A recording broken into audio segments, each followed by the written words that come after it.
I saw that. Hell yeah. I got my Sixers hat on today. I know y'all won yesterday too. Paul Yeah. George. The Sixers. Probably the most frustrating Philly team of all time.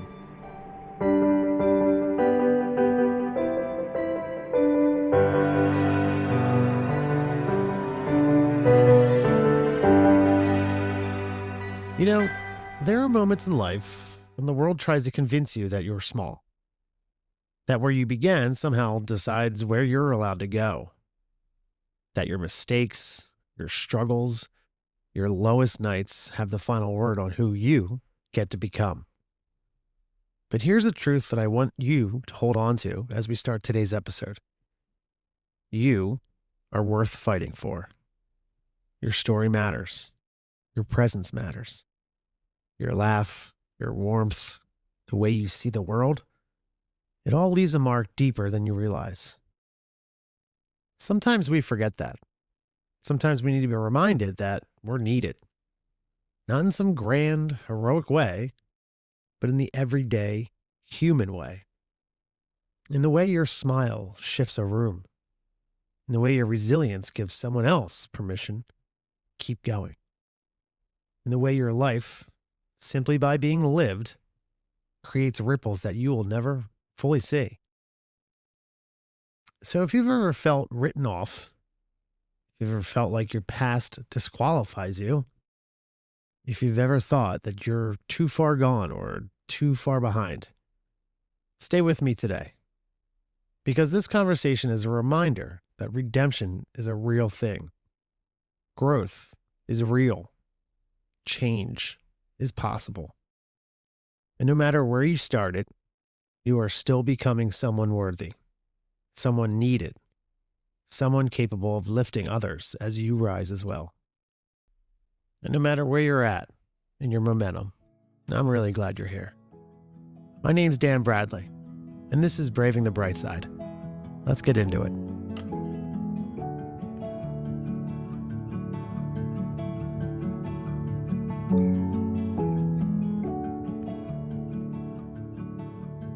Hello, Brightsiders.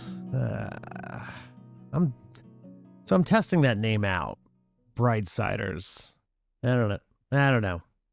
Kind of sounds like an 80s synth pop reggae band. But I don't know. Let me know what you think. We'll roll with it for now. I don't love it, but I don't hate it.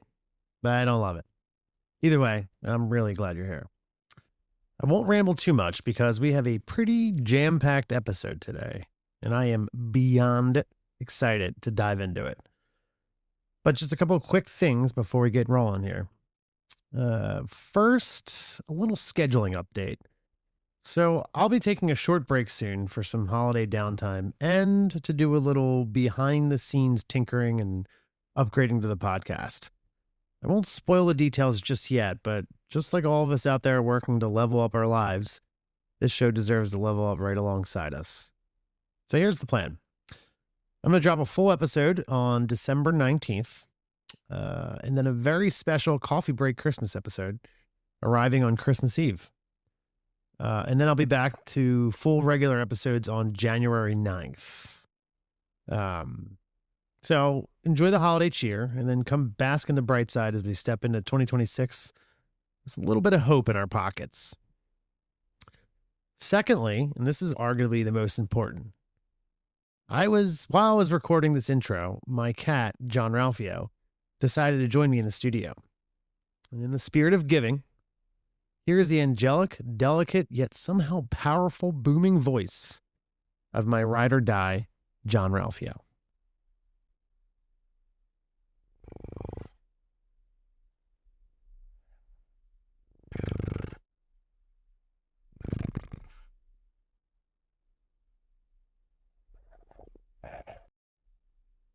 Could you hear it? It's pretty great, right? Well, there you have it. You now officially know what John Ralphio sounds like. You're welcome. I hope it brightens up your day a ton. That's my ride or die. All right, let's get into this week's feel-good news story, shall we? All right, every week I scour the internet and the social medias and the AOL chat rooms to find a feel-good news story for use for the week. Like I said, we get hit over the head with all of the news. It tends to be pretty heavy, pretty crappy, not so great at times. So I go and I find some awesome articles that I hope you find interesting, and I also hope it kind of either elevates you or at least just opens your eyes to something that you weren't aware of before. This one comes from the goodgoodgood.co. That's literally the website. I've gotten a couple articles from this website before. Really, really good stuff. As always, I will link the article in the description of the episode. All right, the title of the article is From Crying Clubs to Cuddle Therapy. Here's how people are combating loneliness across the U.S. In 2023, former United States Surgeon General Dr. Vivek Murthy sounded the alarm about a public health crisis plaguing the country: social isolation, and thus was coined the loneliness epidemic.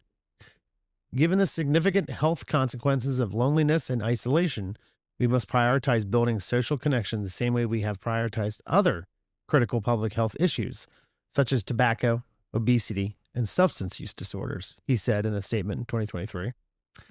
Together, we can build a country that's healthier, more resilient, less lonely, and more connected.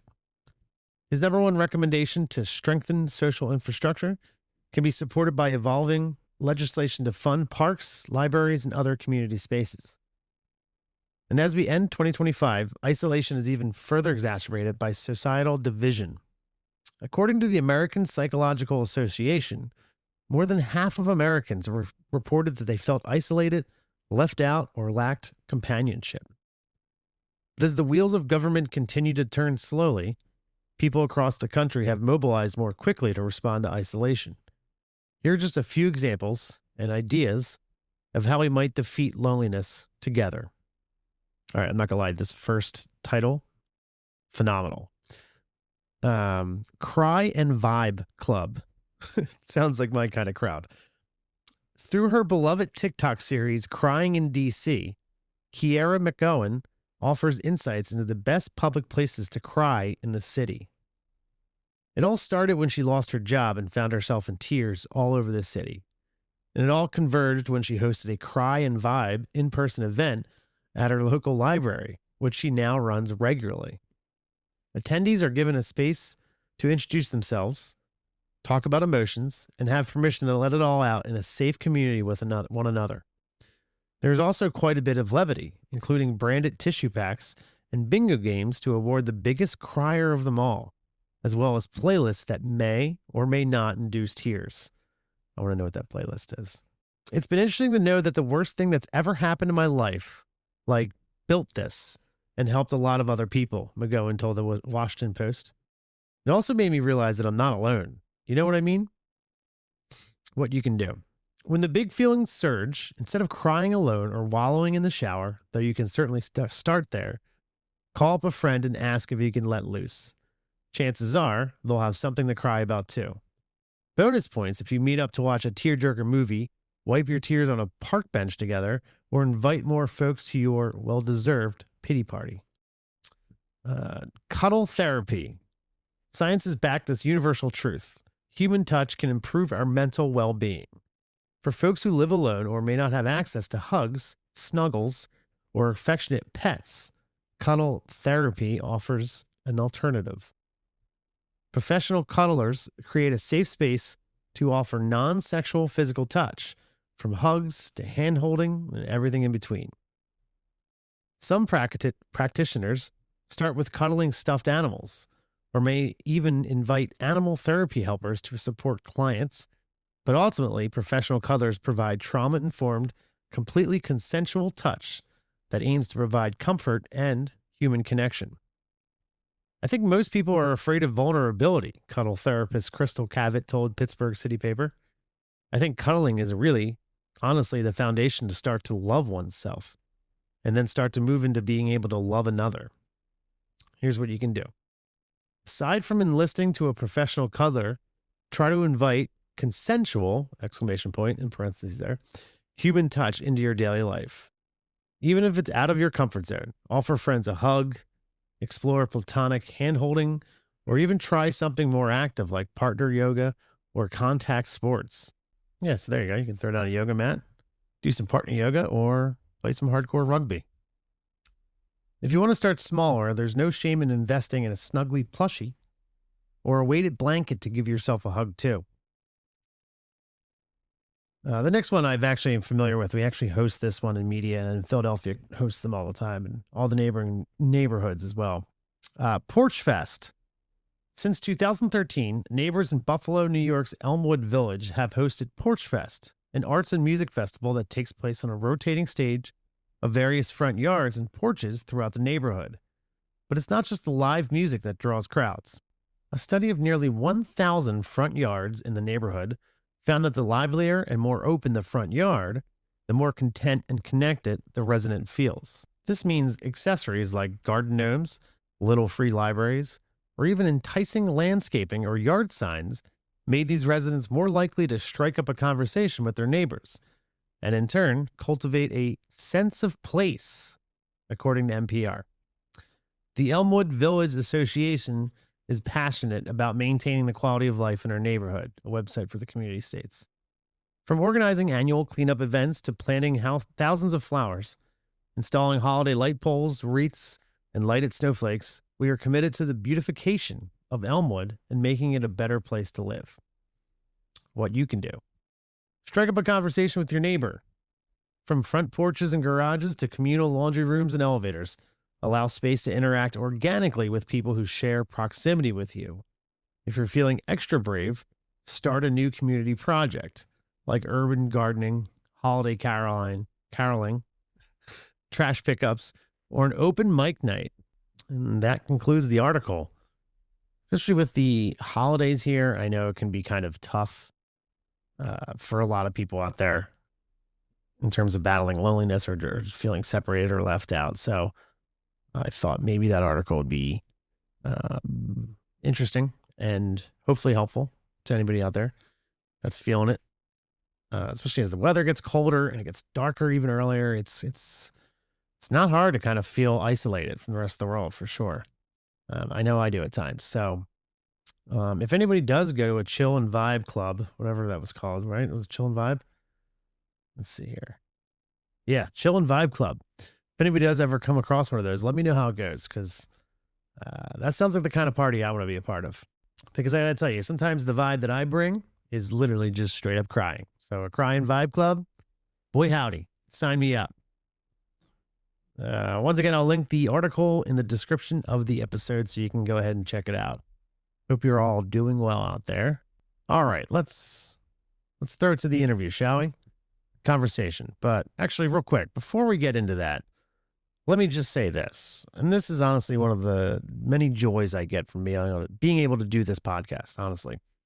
But every now and then, you sit across from someone and you can feel their story changing the room.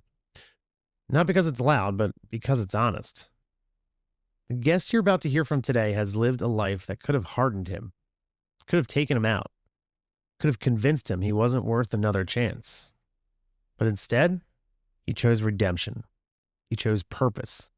He chose service. And let me tell you, he shows up with a level of heart and clarity that hits you right in the neck.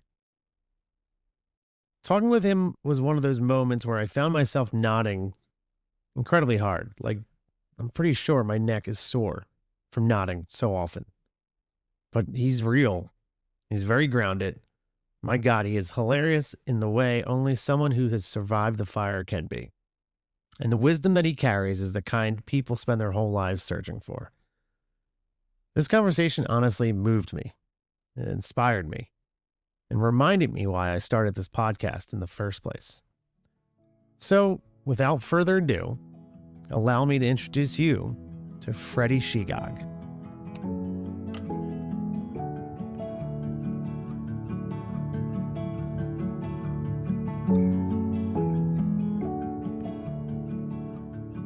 All right, now I am joined by the legendary Freddy Shegog, the founder and CEO of The Message LLC. Freddy, how are you, man? How's it going? I am blessed. God is good. I woke up breathing,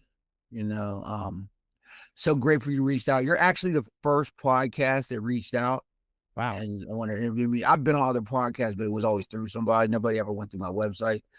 And I want to thank you so much for offering to pay for my time. Oh, I'm yeah. just, I just, you don't understand. Like in my business, it's always, can you do it for free?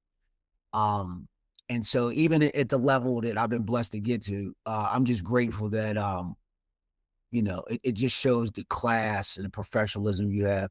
And on top of that, your Eagles just beat my Packers. So, I got to come on here very humble.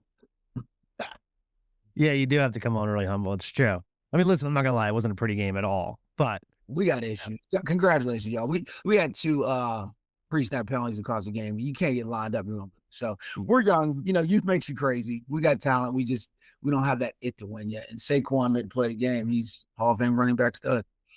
yep, go Birds for sure. I'm really glad you brought that up. That makes me feel better. Yeah. Um, I got my Duke hoodie on today, so yeah, I saw that. That's great. Freddie, your story, I came across you because I literally was just I'll sit and just kind of research inspirational stories across the world and the country, but also I'll look locally.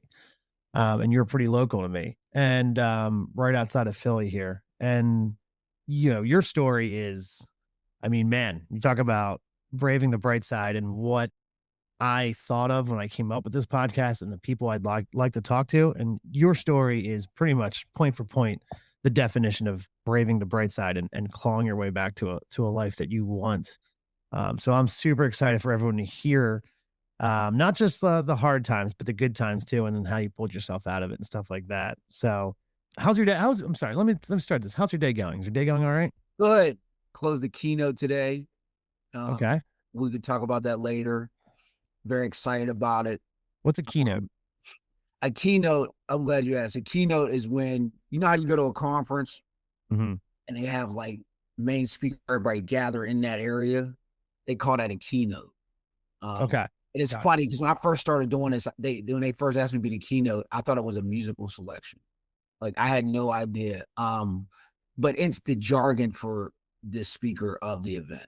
Very cool. Okay. So that's a big deal. That's pretty awesome. Oh yeah, it's a blessing. Like a judge reached out.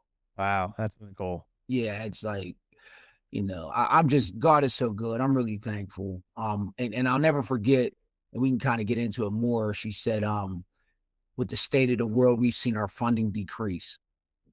And she was like, can you talk about the poverty aspect on how people are just expected to succeed no matter what their circumstances? Mm-hmm. And I think that's a really big issue we're dealing with right now. Huge issue. And so, because it's everything so extreme, I'm a Jada Kiss fan. It said it's bubbling or struggling. There's nothing between. I have that tattooed on my back, actually. Really? No, not at all. No. All right. But that's the state we're in, and so I'm grateful that I can use my experience to talk about it. But I'm not happy about the state we're in. So we won't get into all that. But yeah, I'm good. I had some really good conversations today, and I'm on my way down to Durham, North Carolina. Hopefully, I'm trying to close the speaking event. I'm working on something with Duke, so we'll see. Very cool. That's awesome. Congratulations, man. So if you could sum up your life right now in one word, what would it be? One word? Mm-hmm. I mean, if you need to do two, I can allow two. God, grind, and support. Okay. I just think that's what it comes down to for me.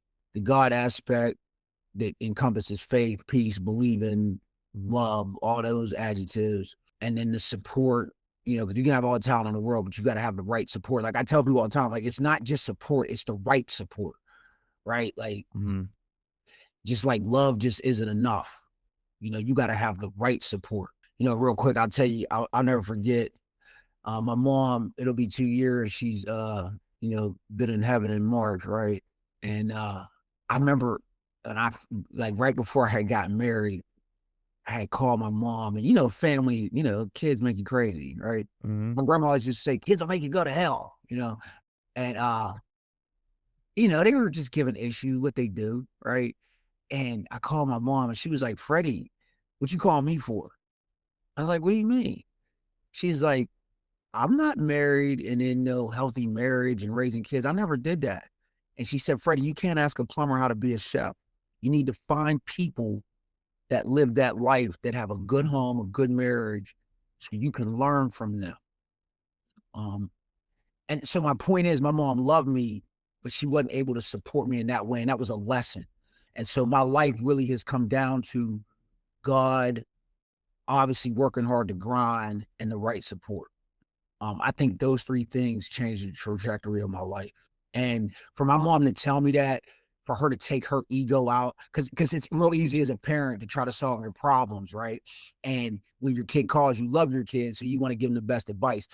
But the foresight that she had to understand, Freddie, I can't help you with your new life because I never lived that.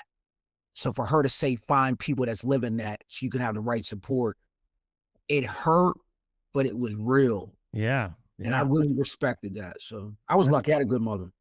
yeah, that's incredible to even self-reflect on her part to be like, you need to go find somebody that can give you these solid advice that you need because I don't have that. But, you Yeah, I know, really, I love the idea that you said that you can get unconditional support and love from a lot of people, but when it comes to a specific task or a specific, mountain that you're attacking, find the absolute direct right support. And I think that's really cool. That's yeah. amazing.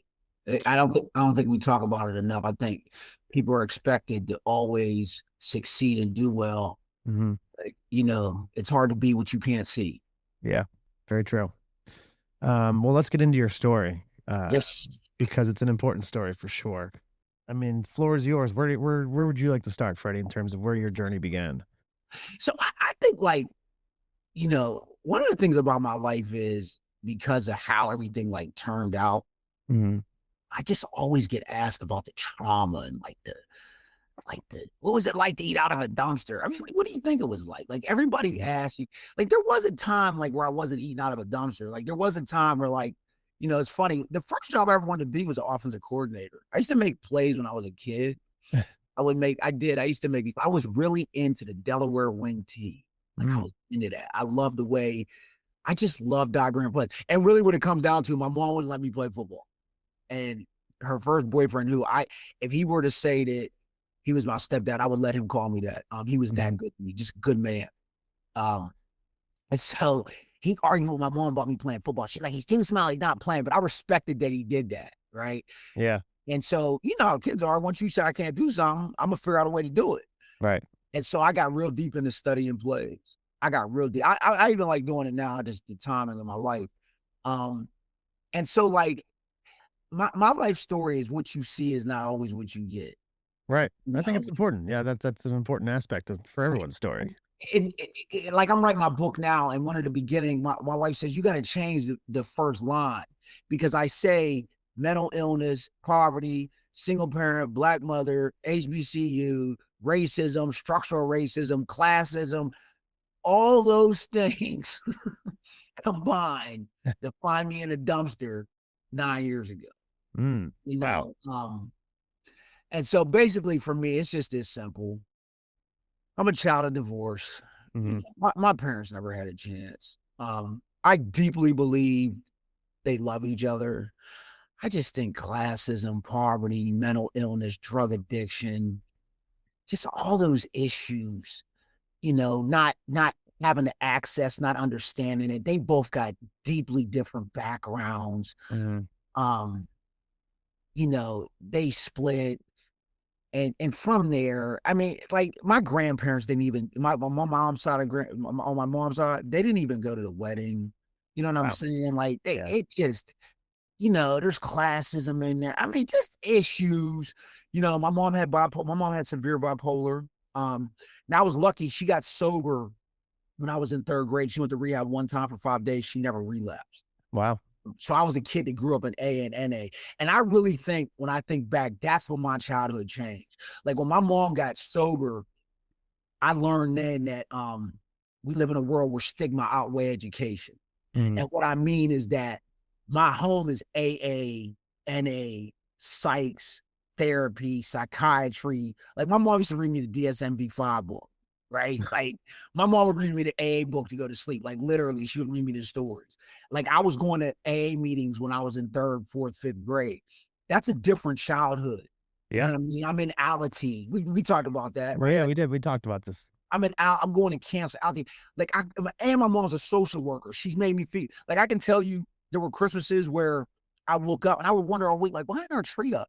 And I would go on Christmas. She'd be like, you had your Christmas last year. This year we're going to feed other kids. Wow. Like I grew up different. You Yeah. know what I mean? Yeah. So while I'm doing all these things, the problem is my mom's struggling with her mental illness. Plus, she's poor, single black. I mean, all that stuff. Mhm. Structural racism, scorn. We dealing with all that. You know what I mean? Mhm. She's not getting child support. Her and my dad don't speak. I'm not in his life.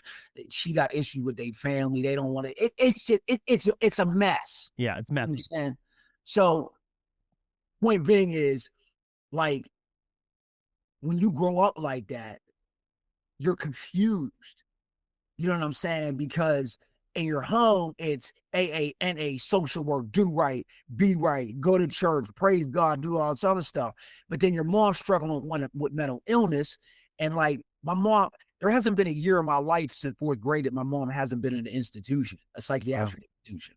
But we hit it, right? Mm. Because in our community, how dare we talk about this? And that goes back to us not being given the access fairly by Mm. America, right? So why would I trust it? On top of that, what the care system has done to marginalized people.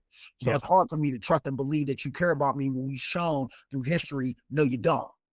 So there's just so many different forces going on.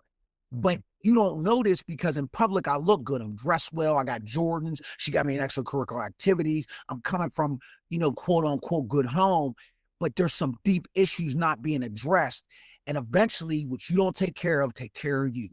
Right. So before you know it, here we go. Then you add on getting bullied, all these different traumas. And then it got wild. Yeah, I mean, it seems like you grew up when you talk about growing up in AA, and same thing, we talked Right. about that, we kinda connected over that as I was in these AA rooms at a young age too with my mom. And you don't really, you don't really realize it at too young of an age, and then you kinda start realizing like, oh, you are seeing like I mean, it is I always say AA is like the warmest rooms around too, but you're also seeing people and hearing people go through their hardships and the hardships of life and stuff like that.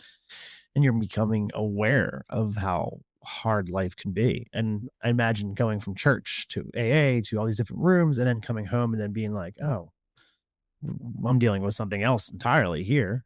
Totally. Then there's only so much you can prop up and pretend when you go out into the real world, when you leave your front door. Because I mean, that's what a lot of this life is what the front you put out there. And it's Absolutely. always so important of how you look as opposed to what's going on in your head or behind you in your home. And like you just said, eventually it's going to catch up to you if you don't take care of that house. Right. And add on, I'm coming from a family where there's an expectation level of Mm, production. Right. So you're expected to produce. My mom used to always said, your granddad and grandma expected me to perform. Because the way in their head is, hey, we provide, you produce.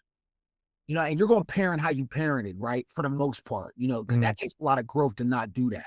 So you add on them different issues, and then I'm not seeing my other side of my family. I don't even get to know them. I'm just know the narrative and what I'm told about them. So they're out of my life, right? I don't meet them until way later. is it your So dad's side that's yes, completely my dad's side. So that's I fine. don't meet them until way later, right?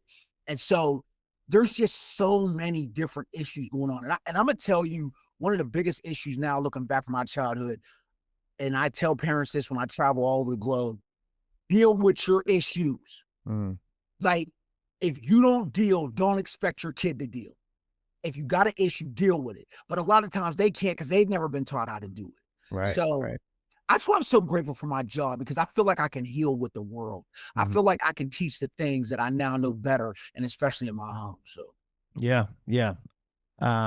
You've you yourself dealt with homelessness, addiction, mhm. being feeling isolated and whatnot. When did you feel like when did that start creeping into your life? And when did it like really start taking a hold? Okay, so I started getting out of my asthma inhaler when I was 9. Mm. With your Um, asthma inhaler. yeah, and everybody asked why. Well, that was the only thing I can get my hands on. My mom didn't Yeah. drink, get high. And it's funny because it was Banser on Benylin. And what's crazy is they had a lawsuit against them because the lawyers filed a lawsuit and they found out that it was too strong for children to be taken. And Wow. it's crazy because when I go to meetings now, I'll hear people talk about the first thing they got high off was their asthma inhaler. You know it as albuterol probably, but Benylin and Mm. Banser was like the other form. Um, And so I ended up falling down the steps, and I cracked my chin open. I had to get stitches. And then that landed me in my first psych unit. Mm. Because when we got to the hospital, I didn't want my mom to get in trouble. So I told them I wanted to kill myself. Partly I did because I was tired of getting bullied. I was tired of the mess. Like, you can only pretend so much. Yeah. You know? Yeah. And I didn't want my mom getting in trouble. I only had one parent at the time. You know what I mean? So it wasn't like, if something happened to my mom, I lived with my granddad. And at that time, I didn't want to live with him because he wasn't fun. Yeah. You know what I mean? Like, I'm a kid. I want to play Sega and all that other stuff. And Papa ain't having that. We go to Pop's house, it's news, reading, there's structure, there's order, which he's supposed to do. But as a kid, I want to have fun. And our fun was we go out to eat and get ice cream. That's what his fun was. And we would work at the church and do all that other stuff, which is fine. But for, a 10, 11-year-old, it's like, dude, I don't want to clean a church. You know what I mean? God bless his soul. I was lucky to have him. The point though is that that's when those were the first signs of like, yo, Freddie might got an addiction. And they run on both sides of my family, both sides of my parents. It's genetic plus the environment. And then honestly, because I grew up in a home where we don't use drugs and alcohol, there never was a time where I drank where I felt my soul was okay. Like, I knew, you know what I mean? Now, the problem is that I know what level it would go to. Like, I never thought it would get to a point where I would dig through a dumpster looking for marijuana or looking for alcohol. And when I say that, people just can't believe it. Well, it does something to the chemicals in your brain. Yeah. I never thought that, but that's what happened. So I would say it was 9. And from there, it was just on and off. And, I knew it was just admitting to it and really wanting to deal with it. Yeah. Yeah. So, I mean, like you bring up before, it's, the bullying doesn't help, and not No, having, that father side of your family there probably does not help at all. So, no. And to their credit, they ended up taking me in. And so to their credit, God bless them, because, when parents split, what people don't realize is the kid gets the issues. If they don't sit down as parents and say, listen, divorce happens, we still love each other, our main priority is you, we're going to help you. And if they don't guide you through that, you're stuck up to yourself. And you got to figure it out. And then when you add on one side don't like the other side, when you add on classism with it, and in the area I live at, like, one town is looked at down on compared to the other town. And like, these blacks in this town might look down on those blacks. That was my experience. yeah. You know what I'm saying? So it was just a recipe for this to be an issue. And so the great thing about meeting them was when I moved in, I found out, wait a minute, like, all this stuff I was doing about them, it ain't all true. Like, they're awesome people. They love me. They care for me. You know what I mean? And I was from a single parent home where when I moved in with them, it was always a family setting. Like, it was always family over. It was always family stuff. I didn't come from that. You know what I mean? Like, so it was real different. And I really wish growing up, I would have knew both sides, because I think it would have gave me a better perspective. But when you don't, you got to figure that out at 18. And your parents is the one to blame for that, because when you get divorced, you got to sit your kids down and explain. And when you don't, this is what you won't get. Yeah. I mean, it goes back to what you said before. If you don't deal with your shit, it's going to deal with you. And that's kind of, my parents never got flat out divorced, but they separated when I was young. My sister and I were young. And that's what happened. They sat us down and was like, look, we still love you, and all this stuff. So we were fortunate enough. But it is important, because even after that, I was kind of like, well, I kind of feel like I caused this. You know what I mean? Or did I play a part in this? Or like, And you know what's crazy? I was thinking the other day. So I'm the only child from my mom. My dad has other kids, right? I don't have any pictures with me, my mom, my dad. Oh, wow. If they are around, I don't know where they're at. And by the way, anybody watching this, send them to me. But yeah, that's deep. Like, I've never sat as a functioning human in the same room with my mom and my dad. Like, never. And it's crazy because when I talk to both of them, you're going to get different sides of why things didn't work out and all that. But when I talk to both of them, what's crazy is how much the love was there, but it couldn't work out.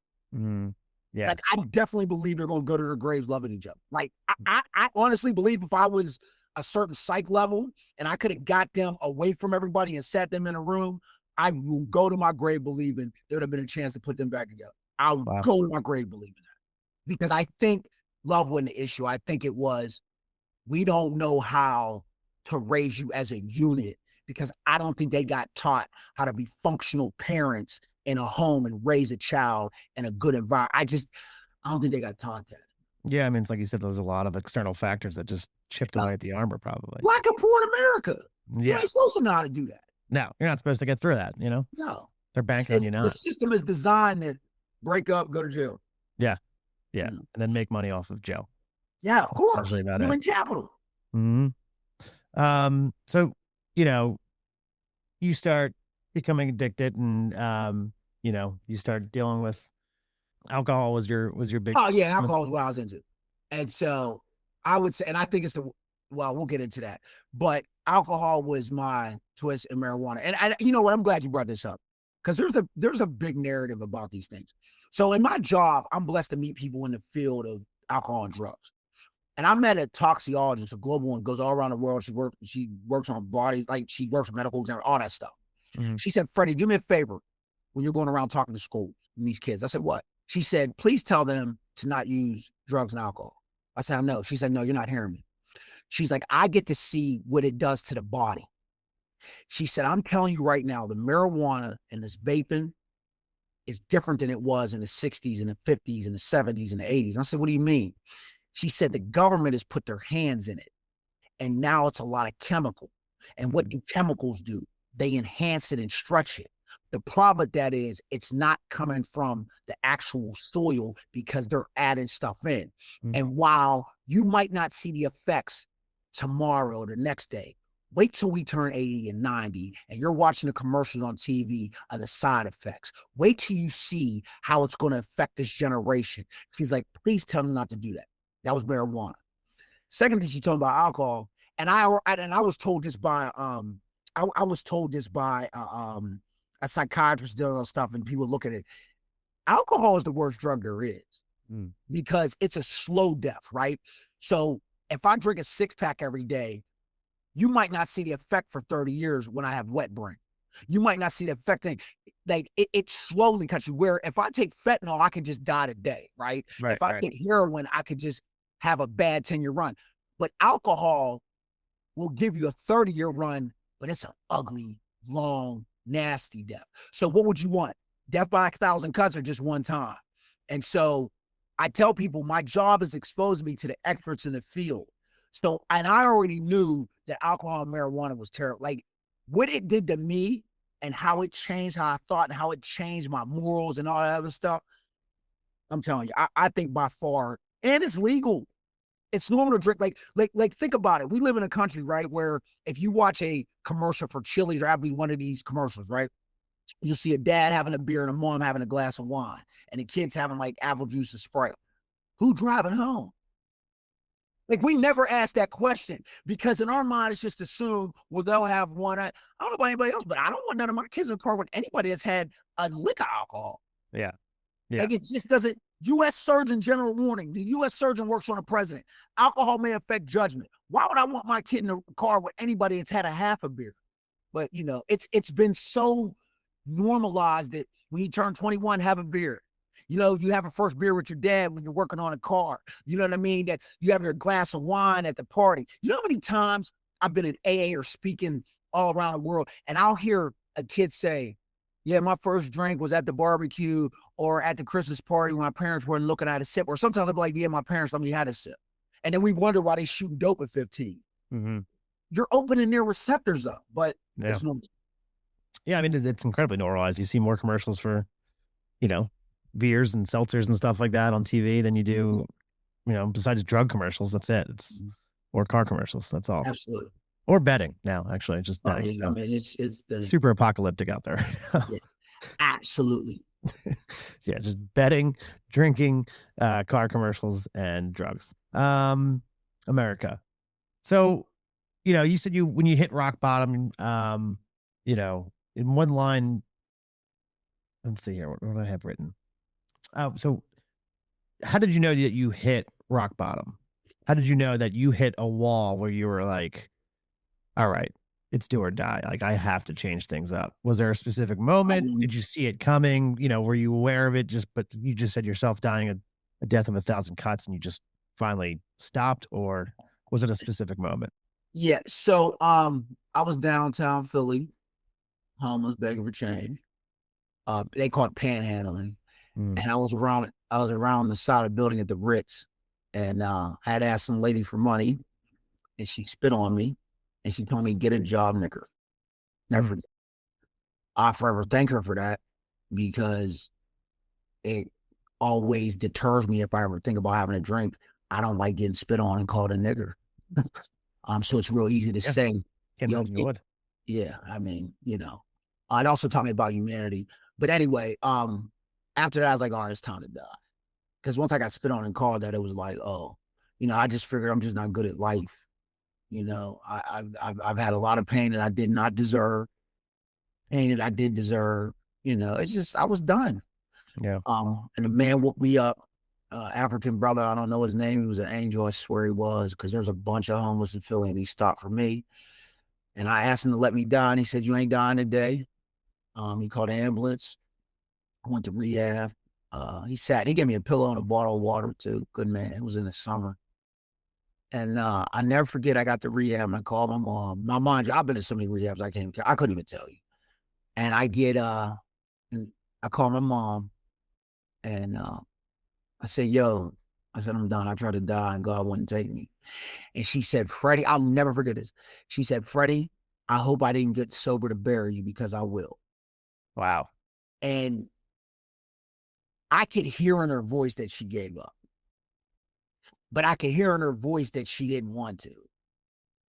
Mm, And I need to say this, like, one of the things I tell parents is, please stop enabling behavior. The hardest thing about parenting a person with addiction is, as a parent, you're not supposed to naturally allow your kid to feel pain, right? Like, if your kid goes to jail, your first thought is, how do I get him out? Or your mm, kid's sleeping outside of a bench, how do I give him warmth and blanket and love? But with this illness, pain is what drives change. And my belief system of doing this and traveling all around this country, going to different countries, like, pain is what does. Now we could talk about the levels, right? Now we could talk about how much she's like that's a different conversation. yeah. But my mother, just her background and working in this field, and I also think just who she is as a human. Like, I didn't come from a mom that was hugging and kissing me growing up. She loved me to death, but that was not who she was as a parent. I remember I had cartoons on as a kid so many times. She's like, turn it off, turn on sports. You a boy. Like, she just didn't. And if I would get in trouble at school, say the principal would come home like, Freddie's acting up. She didn't automatically assume that it was them. Like, she didn't do that. Like, and I don't know if social work did that to her. I don't know. And she was the oldest of four. And so the way she, like, parented me and looked at me, now I understand I didn't have that perspective then, I do now. Mhm. She just didn't enable behavior. If she saw something, she dealt with it. Now, I wish she would do those other stuff, but hey, the point is that she just understood. She said to me, Freddie, I take my part in your life. I take my part of how I failed you. I got to own some of this, but I can't let your addiction cause me to get high and use. I'm trying to be sober, and I got a mental illness that I'm trying to take care of. I love you, but I will bury you before I bury myself. Mm, And you would think I would have got angry and mad and forget you. And I didn't do that. I mm, said, okay. When she gave up on me, I got hungry. That was the turning point. Like, for some reason with me, I don't know what it is. I don't know if it's because I've always had to deal with judgment my whole life. I don't know if it's always been like the underdog. I don't know if it's always been like being laughed at and told you can't do something, or I don't know. But when folks don't believe in me or laugh at me or don't think I can, for some reason, that's when when I'm told I can't, like when it was like, oh, you can't be an undergraduate keynote, huh?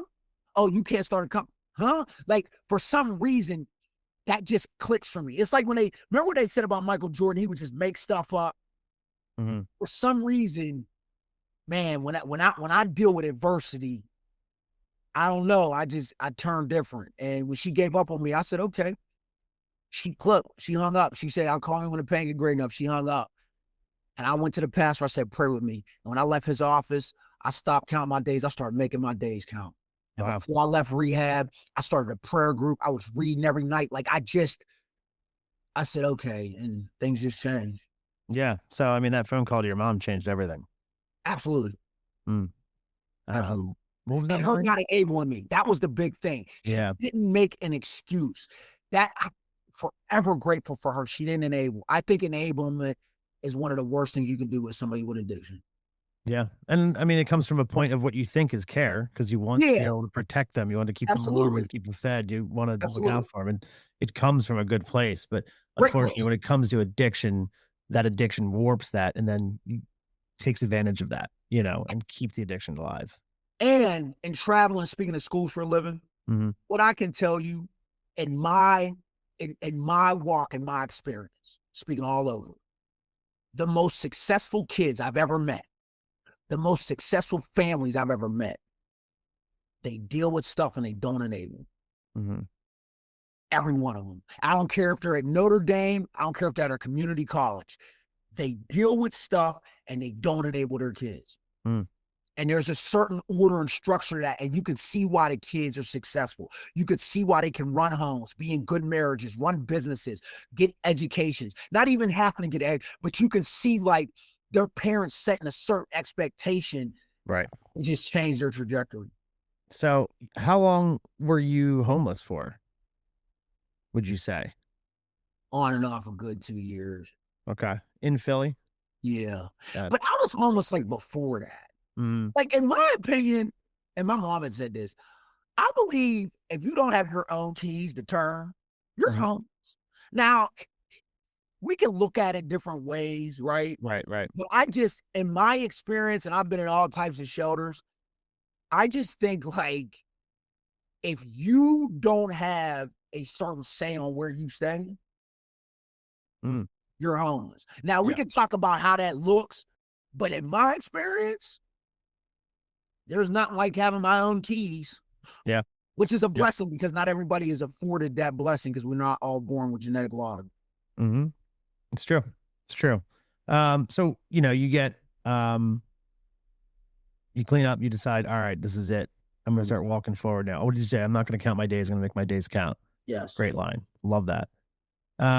What is your first step as you get out of rehab? What does that world look like to you? I mean, All I right. imagine it's intimidating, but Yeah, I'm glad you're asking me. Because nobody asks this part. They just always want to know about all the craziness, like mhm, all the bad relationships and the failed parenting and all the mess in institutions. Like, do the math, people. I was addicted for all the years. What do you think happened? No. yeah. Okay. So when I got out, I had a foundation of workout, eat right. I went right to church, found me a good church, Mhm, gave me food, clothing, shelter. I ingratiated myself in community and the right people in that community. I got my job at Panera Bread. I worked there for 5 years. I was a dining room attendant. Um, and then before I knew it, I met my wife. mm, 'kay. But I met her doing healthy things. That's why I always say healthy people are not attracted to unhealthy people. Right. I was healthy, doing the right healthy thing. I was going to AA and NA real heavy at the time. I was feeding the homeless. I was in a lifestyle of health. And then I said, all right, it's time to go back to school. And that's where it turned up. Yeah, that's when everything took a Oh, turn. yeah.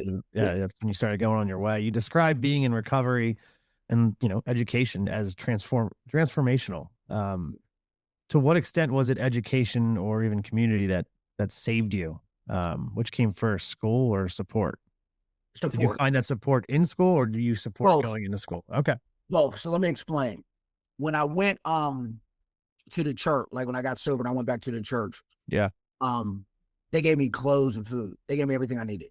I'll forever be grateful for them. They actually did what it talks about in the Bible what a church should be Yeah. and help the less fortunate. I'll never forget when I came in, they said, you don't sit in the back of the church, you sit in the front.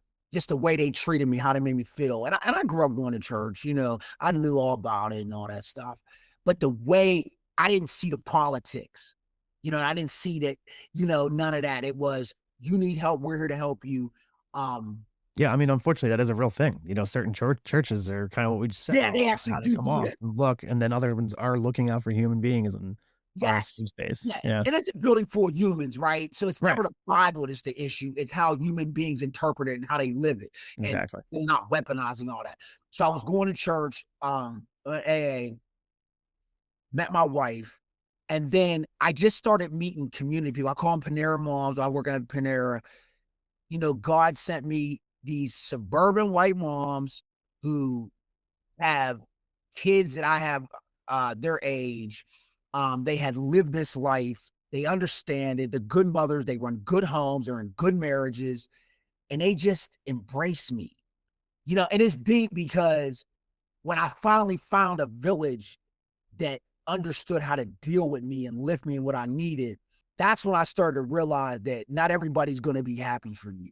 Mm-hmm. Because I was finally in a place where I found some peace and I was happy. And then it was, you're just a token. It couldn't just be that I found some good people helping. No, immediately was a racial thing. And then I had to understand where that's coming from, right? Mm-hmm.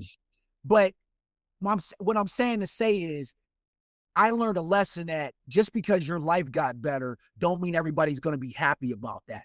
And that was a hard lesson because I expected that, hey, my life got better, I'm better, and I'm surrounded by good people. Everybody would just be like, yay, that ain't how it worked. You know what I'm saying?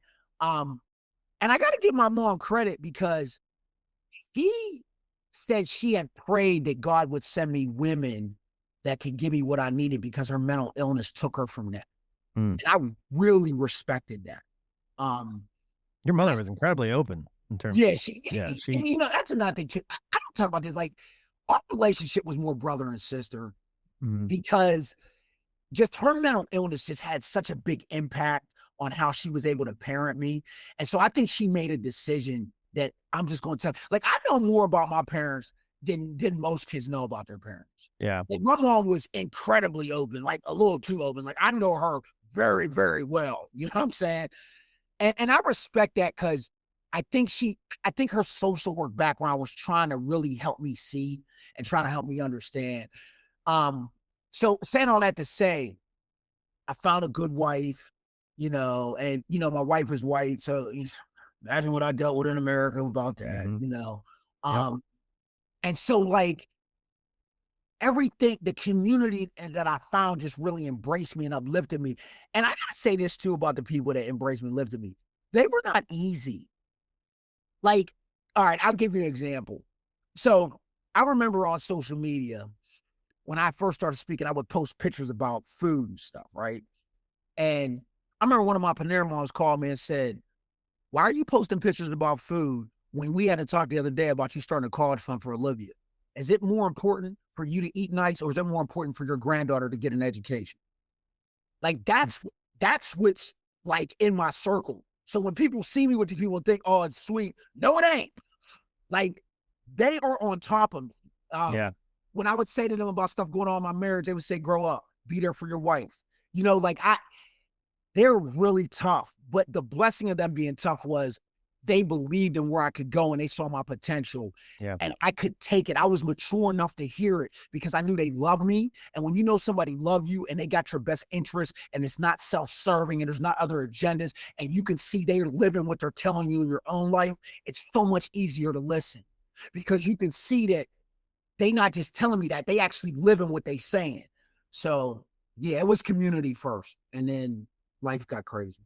Yeah. Yeah. So then you have your community, the tough love you got that are propping you up and pushing you forward, and you're going into school now, right? And your essay you wrote, I wasn't good enough when it came to trying college again. But what was the change that kind of flipped the narrative to I can't do this, I don't belong to, I belong here 100%? So I told you, before, like, I failed. So I failed out of 6 schools. Mm-hmm. Right. Wow. So this is my 7th attempt. Okay. And so It's actually impressive.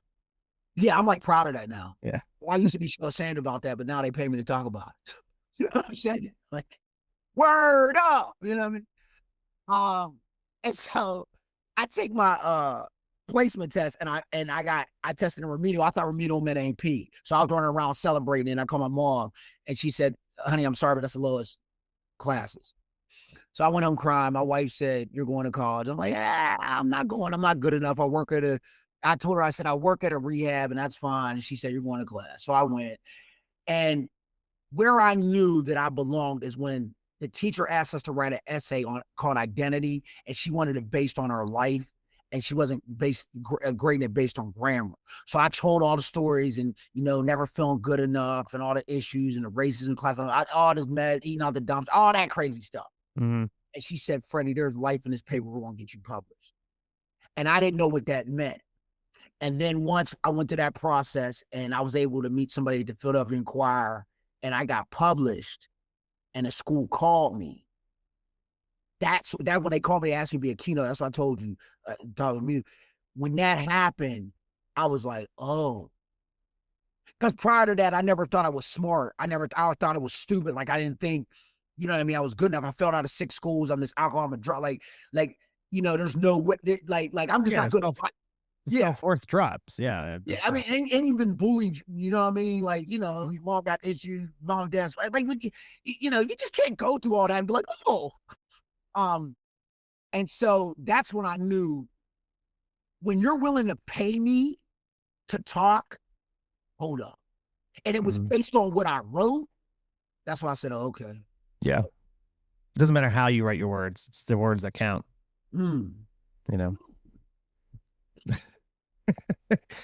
Yeah, I just came up with that. I'm pretty proud of that. Yeah. Let's end on that note. All right, I'll see you later. No, I'm kidding. So school's going well then. Now you're trotting along, right? In school. Oh yeah. You're killing it. My first assignment, I got published in the Philadelphia Inquirer and I started speaking in school. I mean, wild. You can't ask for a better start, but I got to tell you, I got humbled. My first semester, I got like straight A's or something. Mm-hmm. First time I got straight A's, I called my mom. I always call my mom. I'm like, she's like, what's up? I was like, I'm a genius. I got straight A's. She's like, what? I was like, yeah. And she said to me, I'll never forget this. She said, "Freddie, you want to be special, do it again." And that's what I'm saying. She was different. Yeah, I love your mom. And it was like, but I love what she did that because it taught me never rest on your laurels.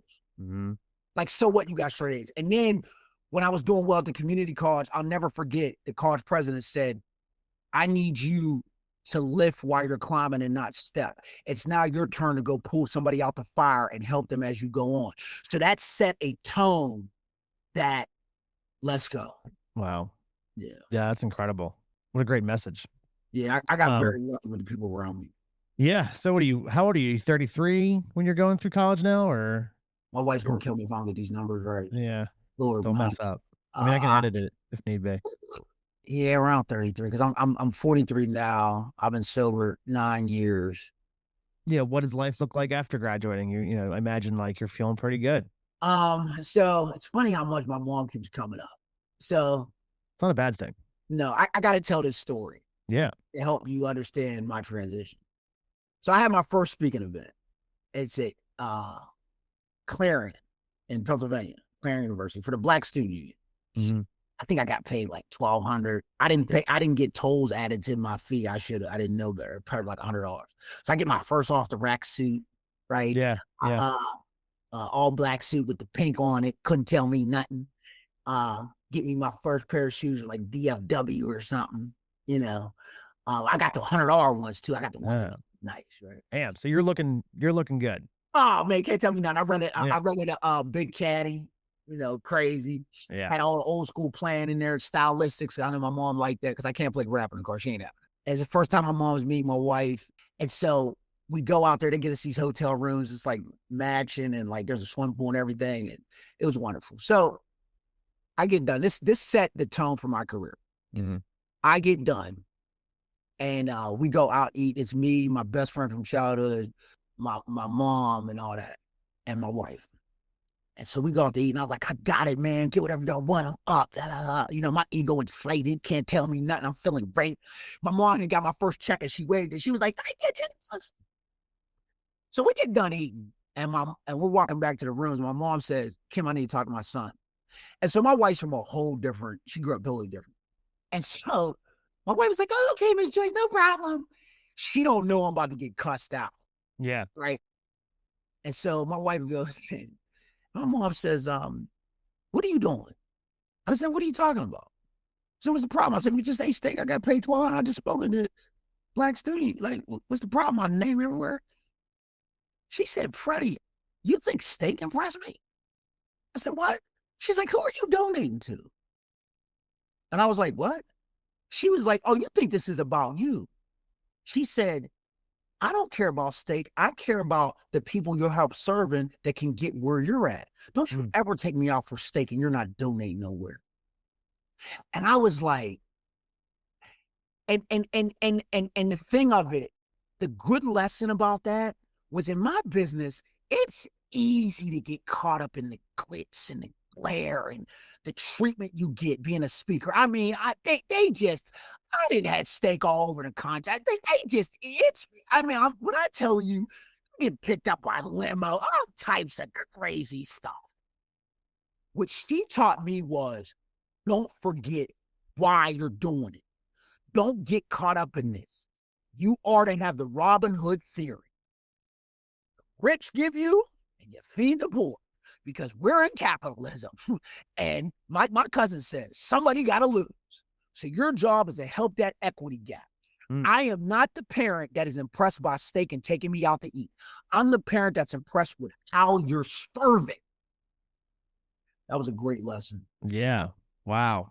It was a great Keeps you tethered to this world. Yeah, I was very lucky. Yeah. I was lucky that he didn't let my success be the barometer to how well I'm doing. My success was based off, am I serving other people, not how rich you can get. And that totally, I am forever grateful for that lesson, because it's easy, right? If you come from poverty, like my mom was going on an adult like daycare basically for people with mental illness. She was on a fixed income. She was getting, food stamps. She didn't have nothing. So it's been easy that, oh, look at my son's at, blah, blah. She ain't do that. Yeah. Yeah. So yeah. It keeps you humble, keeps you tied to your humility. That goes a long way. A very long way, because when I speak in these schools, the kids don't relate to the CV. They don't relate to where, but it doesn't matter to them that I share the stage with the president of Notre Dame. I don't care about that. Yeah. They want to know the pain and the hope. Right. I mean, that's kind of what the goal of this podcast, is yes, you see the pain, you know the pain, you feel the pain, you can relate to the pain, but then also more importantly, the journey back up and the journey to the bigger and brighter things. Yeah. You once said you counted days of sobriety, but then realized you needed to make each day count. What triggered that shift in perspective? That's a very good question. I'm going to tell you what triggered it. So in my job, right, I speak at rehab for a living, right? And what I tell people all the time is, I don't believe it's people's ability to stay sober. So right now, I think the last stats I've seen, 2 out of 10 are making it, right? This is the only field of medicine. Imagine one of your doctors and asking for a cough syrup, and he says, hey, enjoy. It only works out of 2 out of 10 patients. You punch him in the face, right? Okay. The point is, this is the only field of medicine where failure is acceptable. The reason it is there's some capitalism behind it. But the other piece is, in my opinion, is that you got to create a life that you wake up and makes you tick.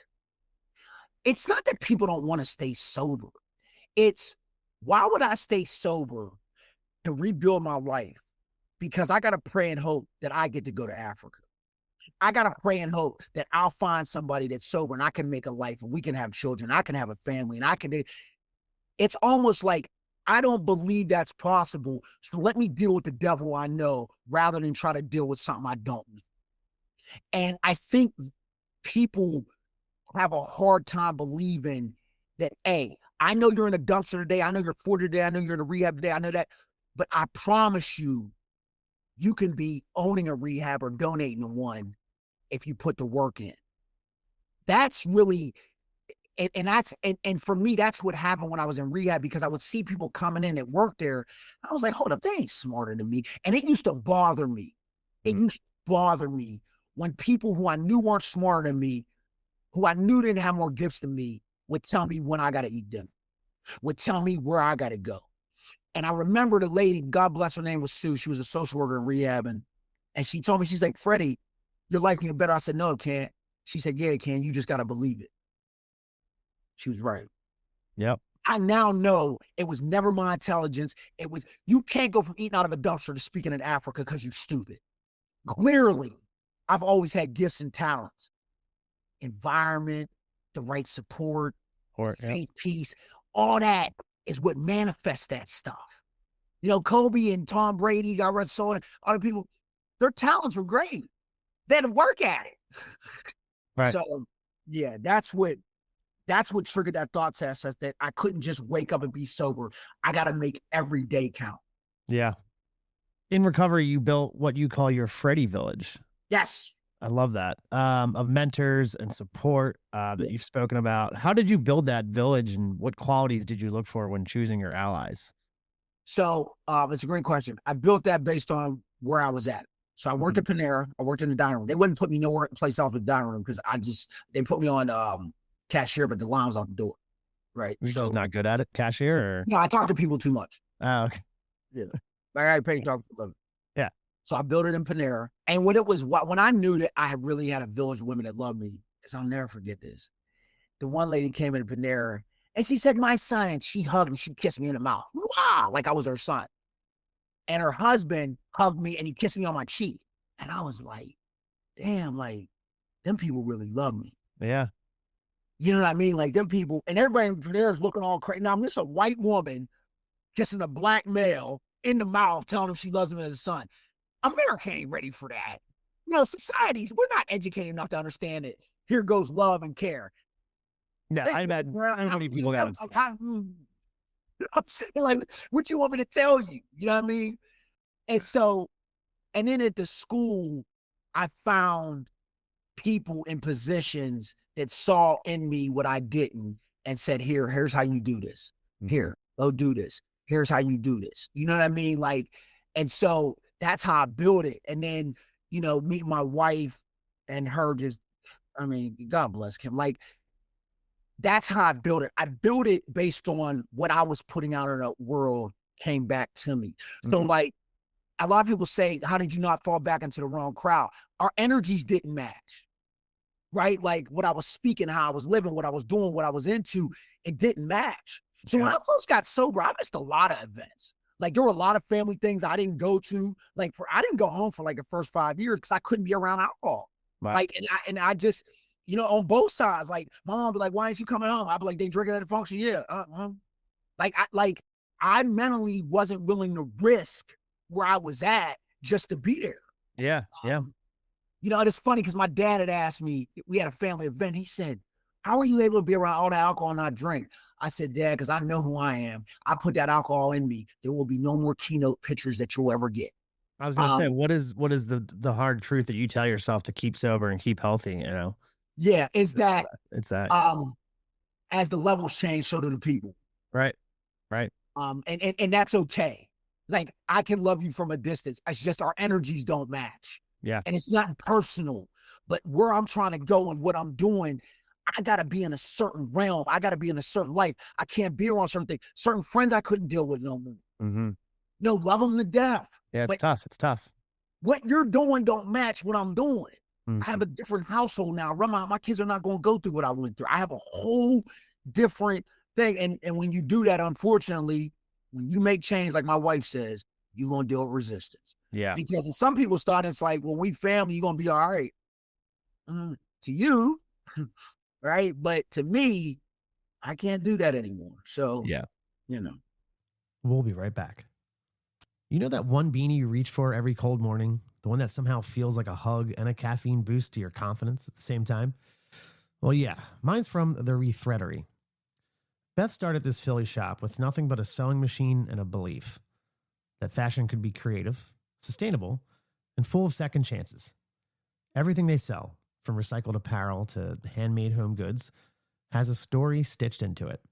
So, if you're looking for something that's cozy, conscious, and made with a ton of heart, check out the Rethreadery. Progress, not perfection. One recycled treasure at a time. Check it out at www.therethreadery.com. Hey, it's Dan. Quick question. Do you like stories that crawl under your skin, pull you in, and then still hit you with a grin you didn't see coming? Then welcome to the library of Daniel Bradley, my haunted little archive of original horror comedy tales. Every month, I drop brand new stories eerie, emotional, weird, and occasionally unhinged. Well, let's be serious here. Always unhinged. All written by me and ready for you to read on Patreon.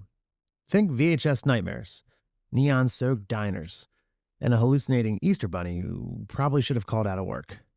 If you want in, head to patreon.com/Daniels666 time and grab a seat.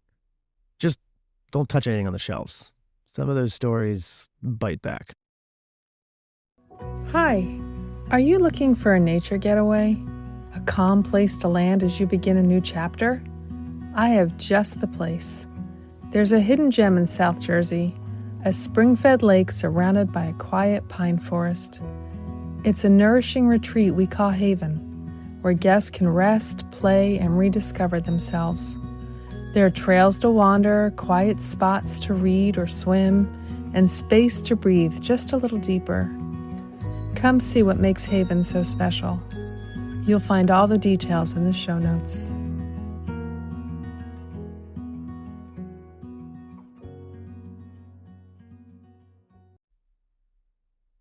Welcome back. Yeah, a lot of respect. I mean, that's not an easy, Oh, it's terrible. it's not an easy thing to do. It's not an easy path to stay loyal to because it's full of sometimes really hard truths and hard choices like that. Oh, Like you said, like your energies aren't matching up. You're not on the same level anymore. And like this more sober, my sobriety now, that's 6 years this past October. And Congratulations. That's phenomenal. I appreciate that. And, every time it's like, it becomes further and further, even an option in my head. People are like, what do you like? Do you think you'd ever go back? Or what do you say to yourself? And honestly, I look around in the life that I have now and look around just being able to do this and being able to meet you and talk to you is a perfect example. None of this would be even remotely on my radar had I still continued drinking. And if I was just like, okay, we're good, I can do a shot now, this would all just go up in flames immediately and I would just fall way back in. And the fact, let me give you a better example, right? Because that's beautiful what you said to even explain your point. So my granddaughter, she had like a birthday or something, and they wanted to have like alcohol there. And I couldn't believe it, because what my life has taught me is, with our family genetics, why would we think it's good to introduce a child to a party with alcohol? We've seen in our genetics and our DNA that alcohol causes, how they say in commercials, may cause divorce, death, court costs and fines, arguments, fighting. It don't bring nothing good. So now that her grandma, her granddad, and her aunt is sober, we're no better now. Yeah. Won't be no parties, won't be no home, won't be nothing that we do with this generation of children where alcohol or drugs are ever involved. Because I'm going to teach, even if you can drink, don't, because the risk ain't worth the reward. But it was deep seeing how that generational cycle of just bringing up, well, why are we having alcohol? Because people don't want to hear that. Yeah. But we got the perspective to understand, while it might be okay for some, the bigger perspective is, what about some of them that's going to dive into this and they die from an overdose? What about some of them that this ain't going to come well, knowing alcohol don't do nothing good for us as a family? So me and my wife decided, you know what? We're going to do our own thing, where she will never, ever see us drunk. She'll never, ever be introduced to alcohol. And she will see that you can have fun, you can have a party, you can have laughter without alcohol and drugs. And it get deeper. Let me even get deeper. Get deeper. There was a point in my life, right, where I was this type of parent. I really believed that if they had Jordans on their feet, I was doing a good job. Right. So let me give an example. There was a time where, my ex, she'd make these crazy shish kebabs. Like, she just, oh my God, man. She made these crazy shish kebabs as potato salad. I always tell my wife, wish you could make potato salad. So anyway, we would come to the barbecues, right? And I would have mandatory case of beer and a fifth of liquor. And the kids got Jordans on their feet and their hair done. They dressed to the nines. Follow me on this. There's 35 beers in that case, but they didn't have 35 books on their shelves to read. They knew every little song, dance. I mean, just they could shimmy, they could do all that.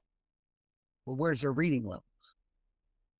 See, my perspective and priorities were confused. Part of that is how I've been raised, so I'm thinking what I'm doing is good because how you look speaks on how good of a parent I am. So if you're dressed well and you look nice, that means I'm doing my job. But what I would tell you, if you would have said to me, yo, you bringing all this $50 on these Jordans and you doing all this, where's their college fund? Or where's the Encyclopedia Britannica or whatever? I would say to you, man, that stuff costs money. So does that fifth of liquor. So does that case. So that them Jordans. Now as a parent, with my granddaughter, she has a 529C. She has a college fund. I'm not so worried about what's on her feet. Mm-hmm. I'm worried about what she'll have when she turns 18, right? My priorities are different. So I don't think about buying cases of, bringing in liquor and I don't think about that. I think about where is her future going? Right. I think about when she turns 18, does she have a subscription to Time Magazine? Is she reading? And we teaching her this, it's different because I've grown. But I look back and I think about how big of an impact that alcohol had that at one time, basically, I'm bringing her to the party. She looks good and we got all this alcohol, but we have no college fund and she has no library at home. My priorities were completely distorted. I mean, it goes right back to what you said before. What we talked about. That's all about how what your perceived worth is when you walk out the door and not actually what's happening in your house or what you have behind you. And I'll say this, there's a difference in parenting between poverty and neglect. I didn't have a money issue. I had a budgeting issue. Wow. Yeah. Right. So what really was going on was I was a child raising a child, right? Because I didn't have the foresight to understand it's not about what we're doing. It's about her future. So I didn't have the foresight to understand it. It doesn't matter how good her hair is done. It doesn't matter what these Jordans look like on her feet. At the end of the day, it's about me building her self-esteem as a human. It's about me teaching her. I just wasn't ready for that. Yeah. Wow. Spitting facts over here, Freddie. Love that. It only took some trauma and pain. It usually does. Yeah. It usually does. I love these questions, though. These are good questions.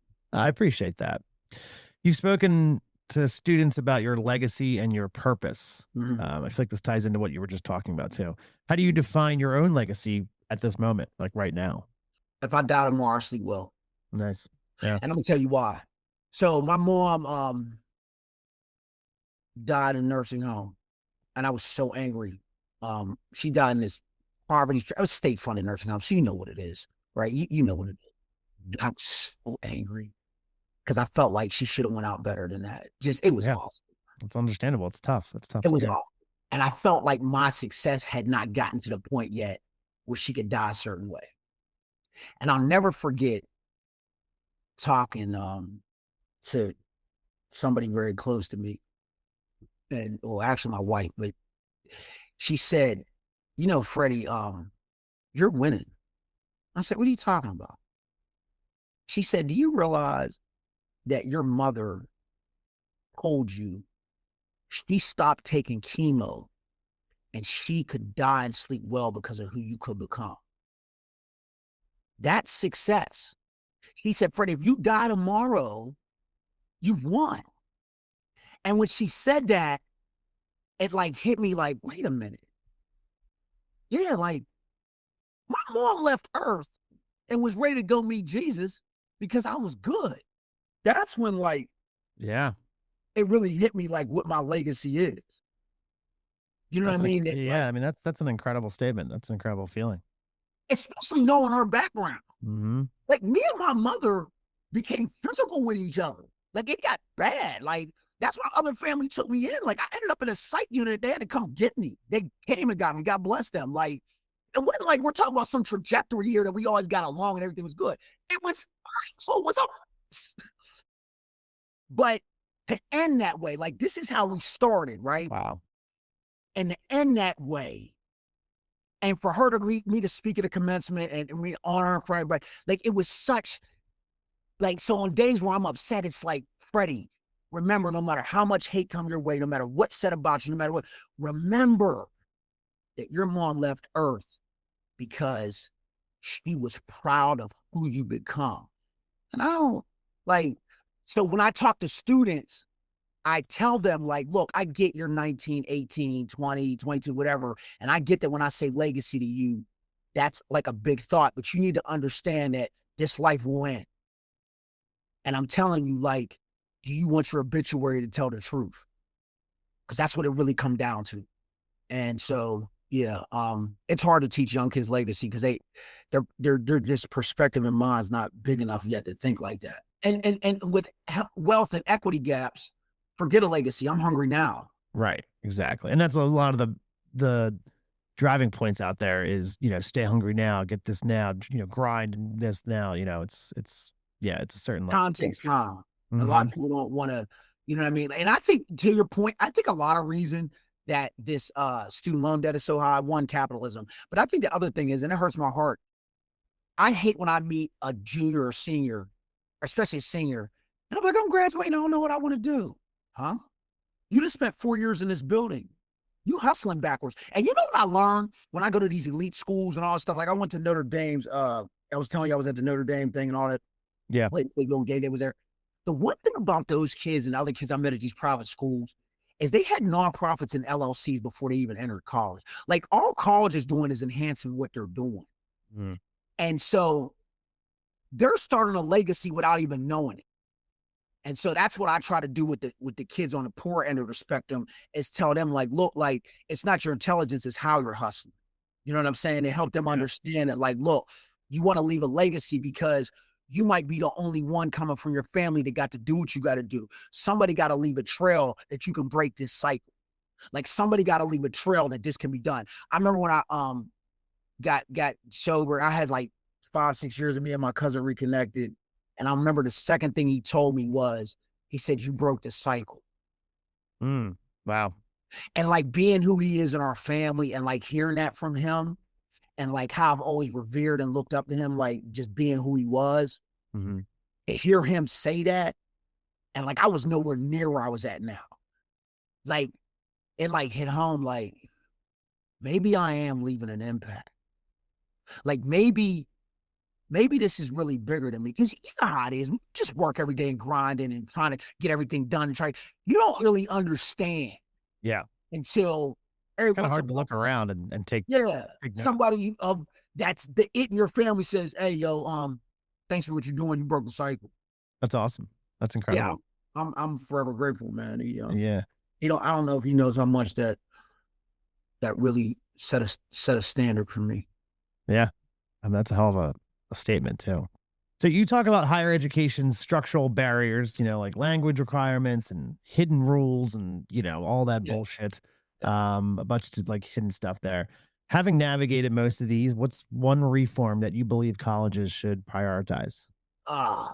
One, I understand this. We have free lunch in high school, but no free lunch in college. As if I stopped getting hungry. Mm-hmm. Why don't we not have free lunch in college?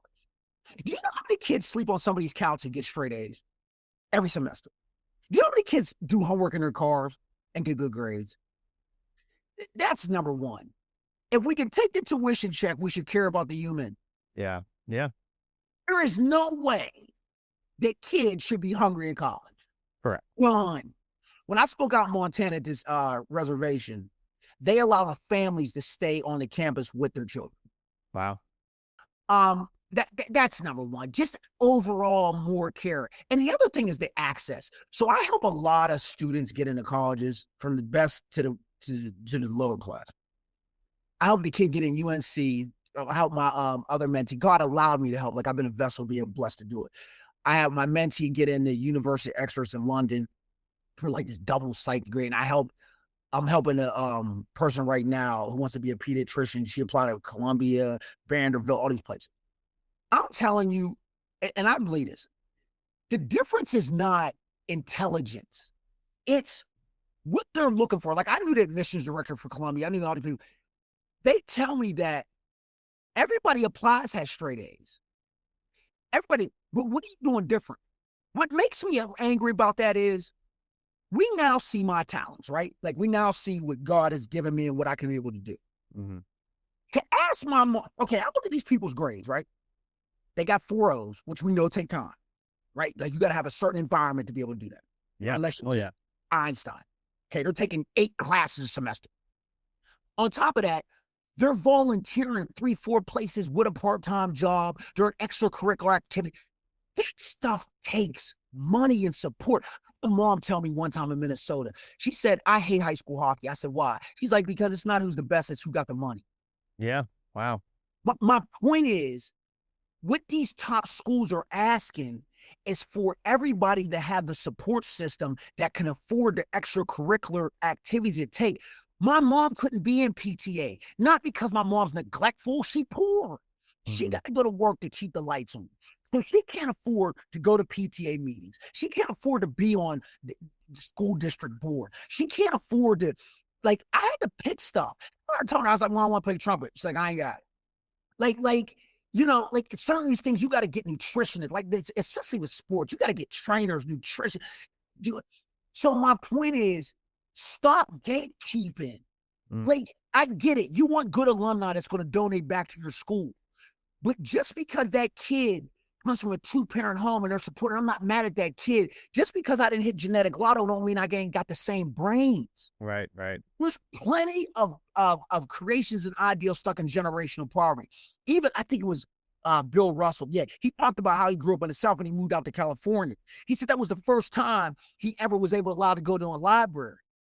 He didn't even have access to a library. Maybe we don't even know who he is. So really, how many Bill Russells are there? Right?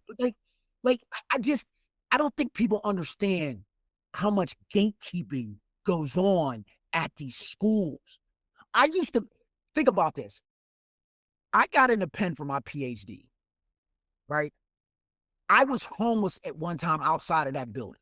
And now I'm in that building in a room with PhDs. It never had nothing to do with intelligence, environment, and access. So that's why I say these colleges, cut it out. Cut it out. Interview people. Sit down and talk to them. Say, hey, you don't have all these regular curricular activities, and I see you got a 2.5 and you applied here. You know what our standards are. Why would you apply here? Well, I had a 2.5 because in high school, my mom was a sex worker and my dad was a local Crip and he went to jail for murder. And so I had to take care of my brother and sister and I had to work. 2.5 will do it. That tells me you got survival skills. That tells me you have intelligence. And I know when I say that, people are going to say, well, that's an extreme case. No, it ain't. No, it ain't. You'll be surprised how many people are taking care of their brother and sister because their home life is absolutely treacherous. Yeah. Those kids ain't smart. Those kids ain't intelligent. They're just not coming from a home of elderberry travel, and they sit down and they talk and they discuss and they go to church and those kids are smart too. They just have to take care of their brother and sister. Right. So that's what I would ask colleges to do. Start opening it up to perspective and stop gatekeeping, because the gatekeeping is only allow a certain set of people to be successful. And that's why you have these wealth gaps. That's why you have this 1%. It's ridiculous. It's ridiculous. It's powerful shit. Yeah, for sure.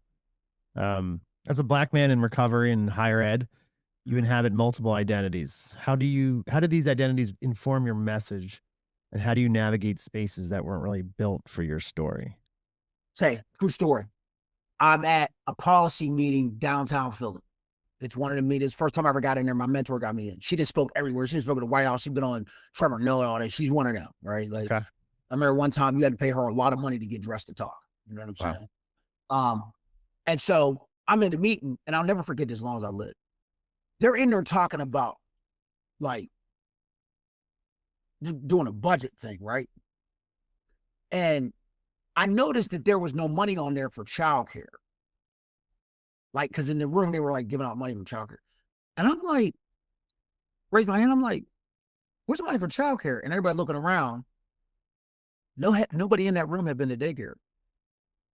I'm an 80s baby. I grew up going to daycare. Without daycare, my mom don't work. And she always tells me, Freddie, if I get welfare, then I'm another Black woman who's living on the system. If I send you to daycare and I'm poor and I can't do other stuff, then I'm no good. I can't win.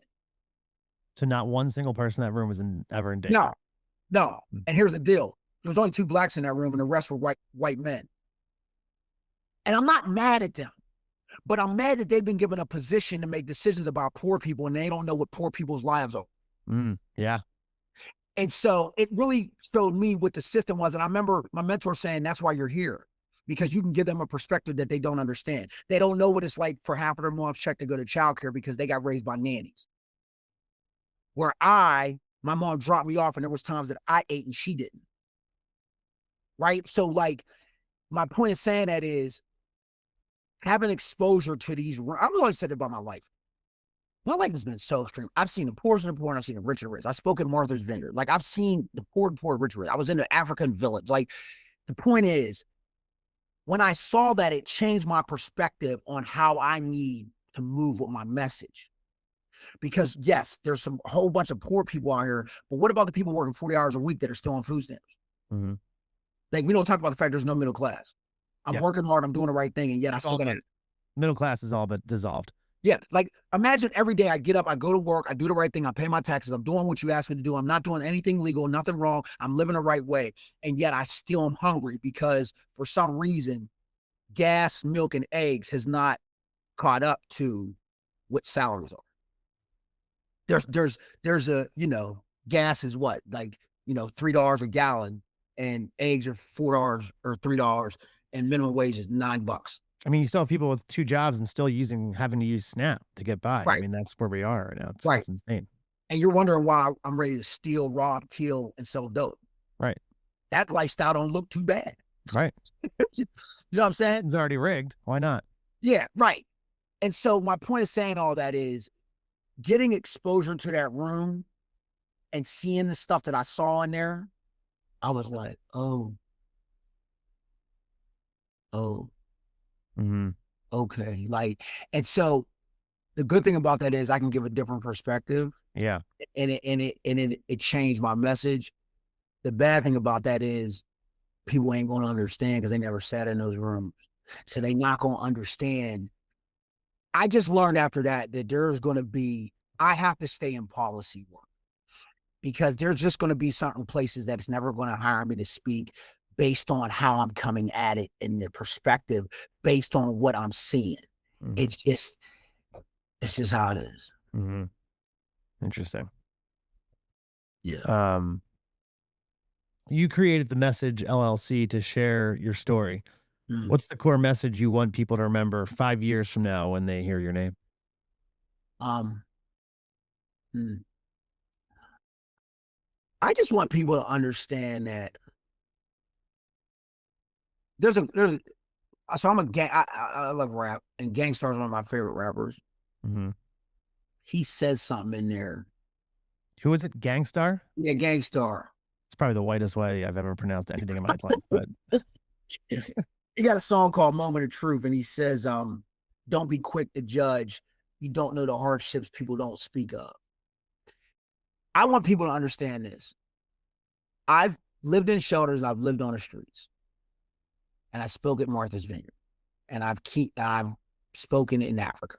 Okay, so I've seen both sides of the fence. Mm-hmm. The smartest people I've ever met by far, it's not even questionable, are people in a homeless shelter. Because first of all, they go to libraries because libraries are free and they're open all the time. All they do is read.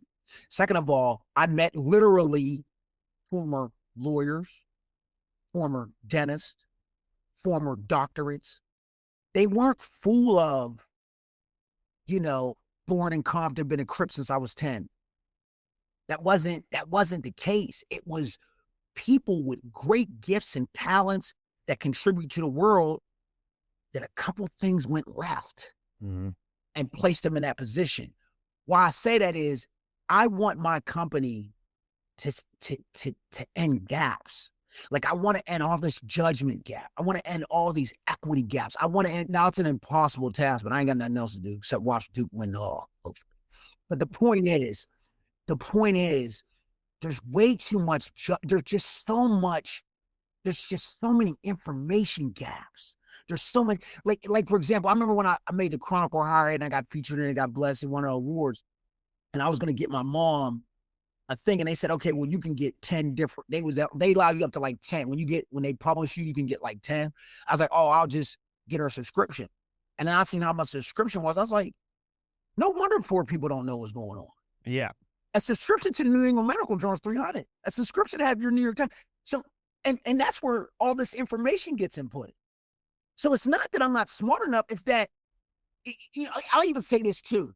My mom, my dad, right? I'm gonna give you, this is a great example. When I talked to both of them about my childhood, right? I asked them, like, what left? Why didn't it work? And so I asked my dad, he'd say, man, I don't know what the problem was. He said, we were doing fine. He was like, we got government assistance. I was working, she was working. We was doing good. I said, okay. Like, that's what I get from him. I go ask my mom. She said, Freddie, I don't know what he's talking about. I said, well, what? She said, he was happy to get the government assistance. I was taught you get rich and you donate to people on government assistance. I felt shameful. He could tell his mom and he could tell his people how he was living, and he was looked up to and he was doing well and everything was good. I couldn't do that because the way I was raised was the standard we're living is shameful. They told me this at 70. And that's what I want my company to do, to end that stuff. I want to end these gaps and all, because that's a gap. Yeah. That's a gap in life. That's a gap in perspective. That's a gap. And then you ask them two people to raise a child, right? So that's what I want my company to do. I want to end these gaps. That's why I'm big about parents. Listen, stop buying Jordans and start buying subscriptions. Start taking them to museums. Stop buying all these. If they got a phone, make sure they're reading on that phone. Make sure they got all the educational stuff. Get off the scrolling. Get all that, because that stuff is meant to distract you. Yeah. 100%. Get off all that garbage. Get off all that mess. I remember a kid at Notre Dame told me, he said, I'm not trying to learn Lil Wayne's lyrics. I said, for real, because we were talking about music. He's like, I don't care about learning his lyrics. I want to learn how to have a company that manages his lyrics. Damn. I was like, but it told me, I was like, so somebody had that kid reading about LLCs and nonprofits and management. Whereas if I'm poor, my mom can't do that. She's just trying to put food on the table. Right. So, yeah. That's admirable, man. That's pretty incredible. You're doing some awesome stuff. I've had some wild experiences. Yeah. When you decided to hit submit and launch your business, you said you were fearful, which is absolutely understandable. Yeah, I'm fearful. It's kind of, I was the same way launching this podcast, but you also you hold on to that fear and kind of use it and to make it a jumping point. What was the calculation, like, whether it be emotional, spiritual, practical? But what gave you the green light to finally be like, all right, let's go get it. Let's do it. Now's the time. So I watch Red Zone like most human beings in America. They own the day of the week. And so I had the LLC paperwork up because I needed an LLC in order to speak at that school. I called her and I said, Kim, I can't do this. She said, what are you talking about? I said, if I hit enter on this, it's real. I said, I can't go around the country telling my story, man. It's going to be a problem. I just know what's coming. I know people will be hating, and I don't feel like dealing with it. I always went back to, I work in a rehab. I'm doing fine. And she was like, what? She's like, Freddie, you've been given a gift.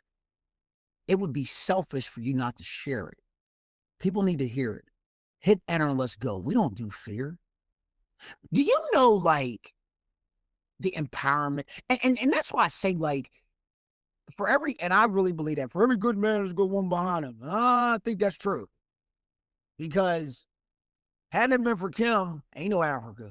Hadn't it been for Kim, ain't no national tour.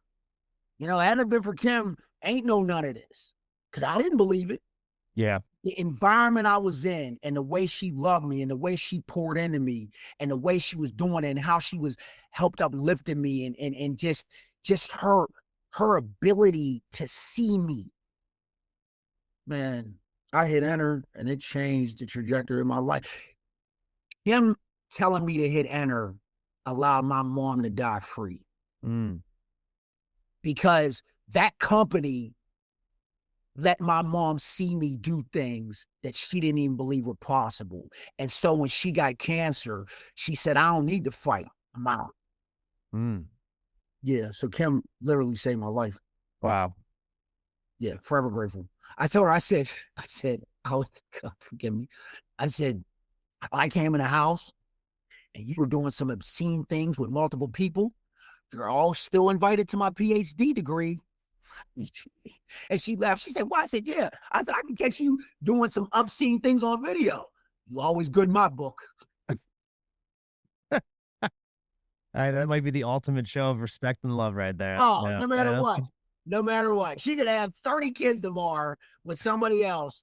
Still get top good in my book. Ah, that's amazing. So you hit submit, you're off to the races. Boom, here you go. The message is out there. Um, your first speaking gigs weren't really paid or barely paid. Yes. What guided you to treat those opportunities as investments rather than, you know, losses or just trying to scramble? I gotta thank him again. So my first one, I went down. My mentor told me to get a contract, and of course, why would I listen? Doing me. Mhm. So I went down my first speaking event, and they served Panera as the food. That's Did they what do was it on there. purpose because of you, or just No, I happened? always wondered. It's a good question. I don't know. I get down there, and I didn't know what I was doing, and I got up, and I had a PowerPoint. If you know me, I don't even use PowerPoints. Like I don't even use PowerPoints. And I got there, and people left during my keynote. Oh, It was so embarrassing. And people left, and I'll never forget. I took an Uber to and from. My wife paid for the Uber. It was like $100 to and from. And I got home and I cried and I said, "That's the last time I'm speaking." She was like, "Freddie, just hold on." She's like, "People are leaving now. They'll be paying to come see you soon. Get to work." And I said, "Okay," and I did. And what I realized from that event, and I'm so grateful for that, is when I first started speaking, I wondered why couldn't I get big events. And then when I got my first big one, I realized why I wasn't ready. And then just learning how to ask for money, learning how to write contracts, learning. I remember the first time I asked for a fee plus travel. Like I didn't know how to do that. I yeah, didn't know yeah. how to ask for, here's my fee plus travel. And then let me fast forward. I recently fired my agent. Hmm. So I got the same agent that Cal Ripken got. Right? Wow. The agent I had, he got like a whole bunch of, he got New York Times, he got the who's who of them. Hmm. And when I first got him, I didn't ask my network. I was like, "Oh, it's so cool." But then there was 3 events came in and he didn't close. Mm. And the lesson from that was I got to watch who represents me and I got to watch who represents my brand. And he taught me that I got value because he wanted me. So if I got that much value, I don't need him to get to the next level. It was just I needed him to make me believe I could get to the next level. Yeah. Right. And so I just grinded, networked, and then it was who I knew. I knew people that could put me at the door and then I walked through it. Yeah. Yeah. I think you said that when we first talked. You Yeah, said it had like nothing to great do people with. and- Yeah, and I'm on a board now. By God's grace, I just got invited to be on an alumni board of communications department, and we help with the curriculum and help with how we design for kids studying communications at Westchester. And we had to give a mini talk. And first thing I told them was, I said, forget the books. We need to teach these kids how to network and talk because that's what it's coming down to. I have to negotiate my own money. I have to negotiate my own events. I have to go from doing that. I learned anytime I get on the phone, you hire me to be a keynote, hotel, car, all the travel, but I also need the local media involved. Me doing that, one of the reporters put it on a site called Localish, and then all the channels around the country picked it up, and that's how I went viral. Ah. Yeah, I wouldn't have known that if I would have just had an agent who was just getting the money part. He wasn't asking for the media piece. Right. Not push. Now when I land in your city, it ain't good enough for me to speak. I need all the schools around there, and I need the media involved. Mm. I wouldn't have learned that had not just kept going and just kept growing. That's what business is. You just keep learning. Yeah. That's for sure. I love that. You need to actually, teach these kids and people how to represent themselves and connect to other people representing themselves, not just have somebody else do it or just No, on their my phones. next door neighbor is pastor and principal. He says I call this the head down generation. My mentor, just so we understand, my first conference, she said, go in that room. I was chasing her around. She said, stop chasing me. Go in that room, get 10 numbers, and we'll talk about it. I said, how am I get 10 numbers? She said, you're gonna talk to people.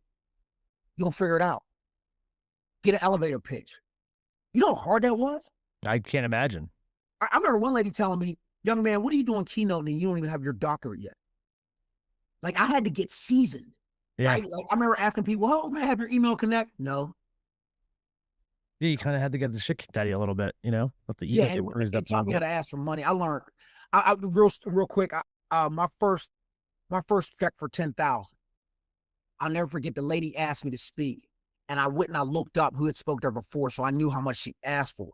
And Kim was like, "This was the only time Kim got scared." We were in Chicago. I just spoke in front of thousands of people. It was my best thing ever. My website's blown up. Like, we on. You know what I'm saying? We going out that night. We get dressed, jiggy. I'm got try to sprain. We good, right? Now, for email come in, I said, Kim, I'm asking for 10. She was like, no. I said, what are you talking about? She's like, just ask for 7. I was like, Kim, we here now. We didn't. I said, you didn't told me to do this. We in Chicago. We stand on the top floor. They didn't. We's in the. We didn't got drove over here, chauffeured. I didn't had all these people from all over. I might be speaking in Australian. When you talk about don't ask, she said, no. I'm like, all right. So we go to the airport. Never forget this. Black dude comes up to me. He said, yo, I see what you're doing. I like your style, I like what you're about. He said, can I ask a question? He said, how much you getting? And at the time I was charging 5 plus travel. He said, what? He said, let me tell you something. I used to represent Colin Powell. I worked for BT and we dealt with Colin Powell. He said, before he died, he was getting 50. He said, listen, dude, you're good enough to ask for what you want. I said, well, I'm glad you asked me because I'm about to ask late for 10. He said, it's how you ask for the 10.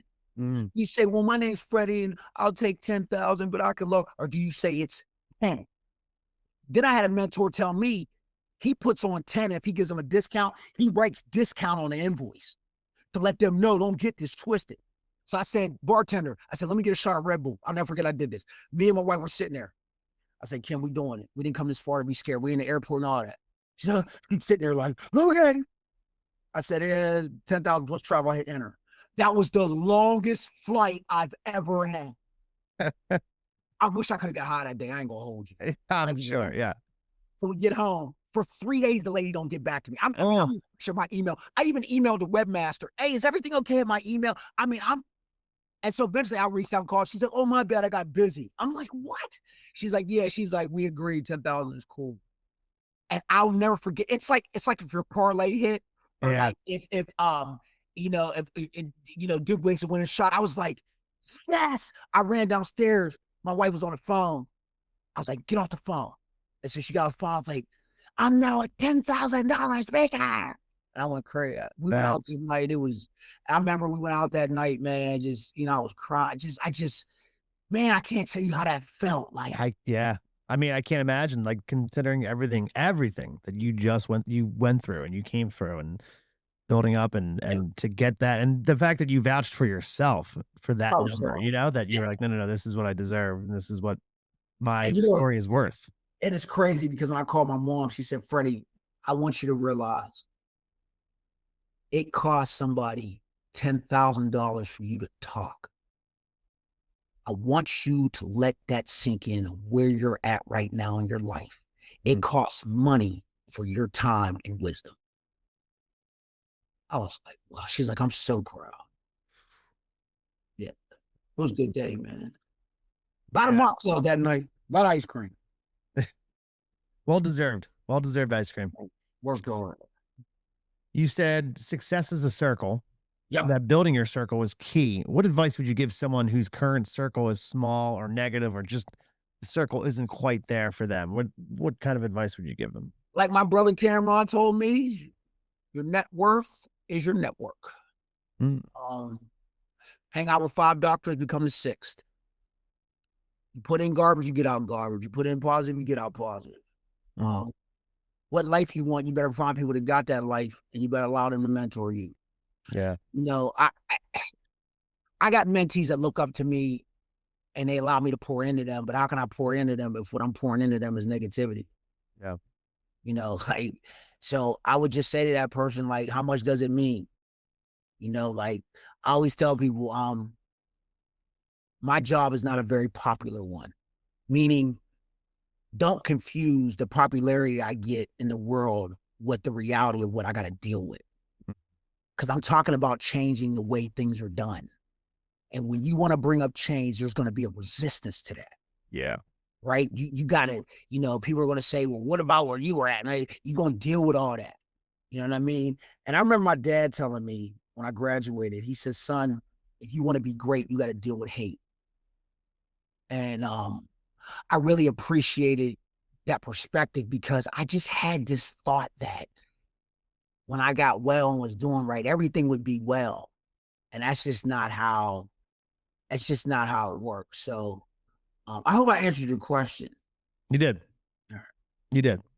I feel like that direction and that advice, I think, can just apply to everyday life too. It can. And you got, and the other thing too about what people got to understand is, Leo DiCaprio says, every new level requires a new you. Mm. Right? So like, I can't get to certain levels with a certain circle. Right? Like, I have to be around a certain group and a certain mindset, certain thing. Like, I remember when I first got my mentor, she sent me a 500-page PDF. I was like, write 2-page paper about this. We'll talk about it. I'm like, what? She's like, you want the rewards I got, but you ain't putting in the work I'm putting in. Like, I had to think about that stuff, right? Like, yeah. Like, what is a conversation with the people I'm hanging out with? What does that look like? The conversation I hang out with people now, it's about parenting. It's about investing. It's about what's going on in the world. It's about, boots to the ground. I talk to a lot of frontline people. I have conversations with homeless people all the time, people in shelters. Like, yeah. For folks listening who might still be in the thick of addiction, of mental health or mental health struggle, what's one question they should ask themselves right now? One honest, even possibly a painful question, to try to kickstart any kind of change in their life. Okay, so let me give you a story to answer that. Mm-hmm. I remember my daughter was I'll never forget this. Right before she got sober, she was in a real bad relationship. It was a real bad relationship. Abusive, it was terrible. And the dude like stole some money off of him. My wife got so mad. Kim was like, he's a horrible brother. I'm so mad. And I told Kim, I said, I ain't mad at him. She said, what are you talking about? I said, I'm mad that her self-esteem's so low that she accepts that way to get treated. We have to get her in therapy and get her help so that she can understand what her worth is and who she is. Because if she has her worth and living the way she's supposed to be, she won't even attract that. That wouldn't even attempt to come around her. They wouldn't even think about it. It's not him. It's where her self-esteem at. And we need to pray for him because somebody poured that into him. Let's look at this bigger. Yeah. Take a step back. Yeah. Step back. Okay. Why do I say that? If you're in addiction right now, mental illness, you're going to the bottom. I want you to understand something. Where you're at is not who you are. At one time in your life, you were a wonderful human being that didn't even know what drugs and alcohol were. You don't even understand none of this. There are things that happen that played out to where you're at right now. It's not that you're not that person. It's that these life experiences has made you believe that person don't exist no more. But what I want you to know is that ain't true. You are a human that was born with gifts and talents. And whatever your gifts and talents are, we need in humanity. Because right now we have a humanity that has equity issues, health issues, except if you live in America, we got all types of gaps. You are very needed. So I want anybody to understand, just because you might be homeless or getting high or be so horrible, don't let where you're at determine where you think you could go.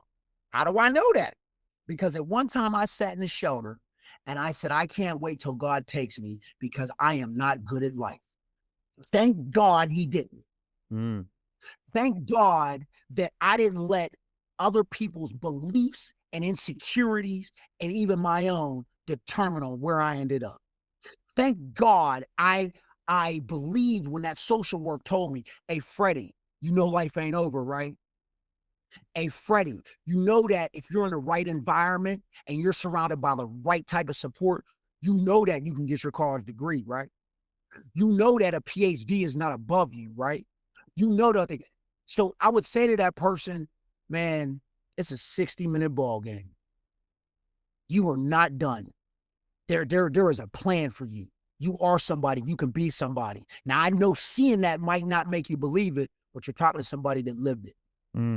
Trust me. There was a time where I got laughed at and I was talked bad about and I didn't believe I was anybody and it was horrible and it was blah, blah, blah, blah, blah. Ain't laughing no more. Yeah. Ain't laughing. And if they are, it's the hate from the insecurities they dealing with. Correct. So I would just tell that person, hold on, man, you matter, you count, you're important. It's more important than ever, you know. Oh yeah, yeah.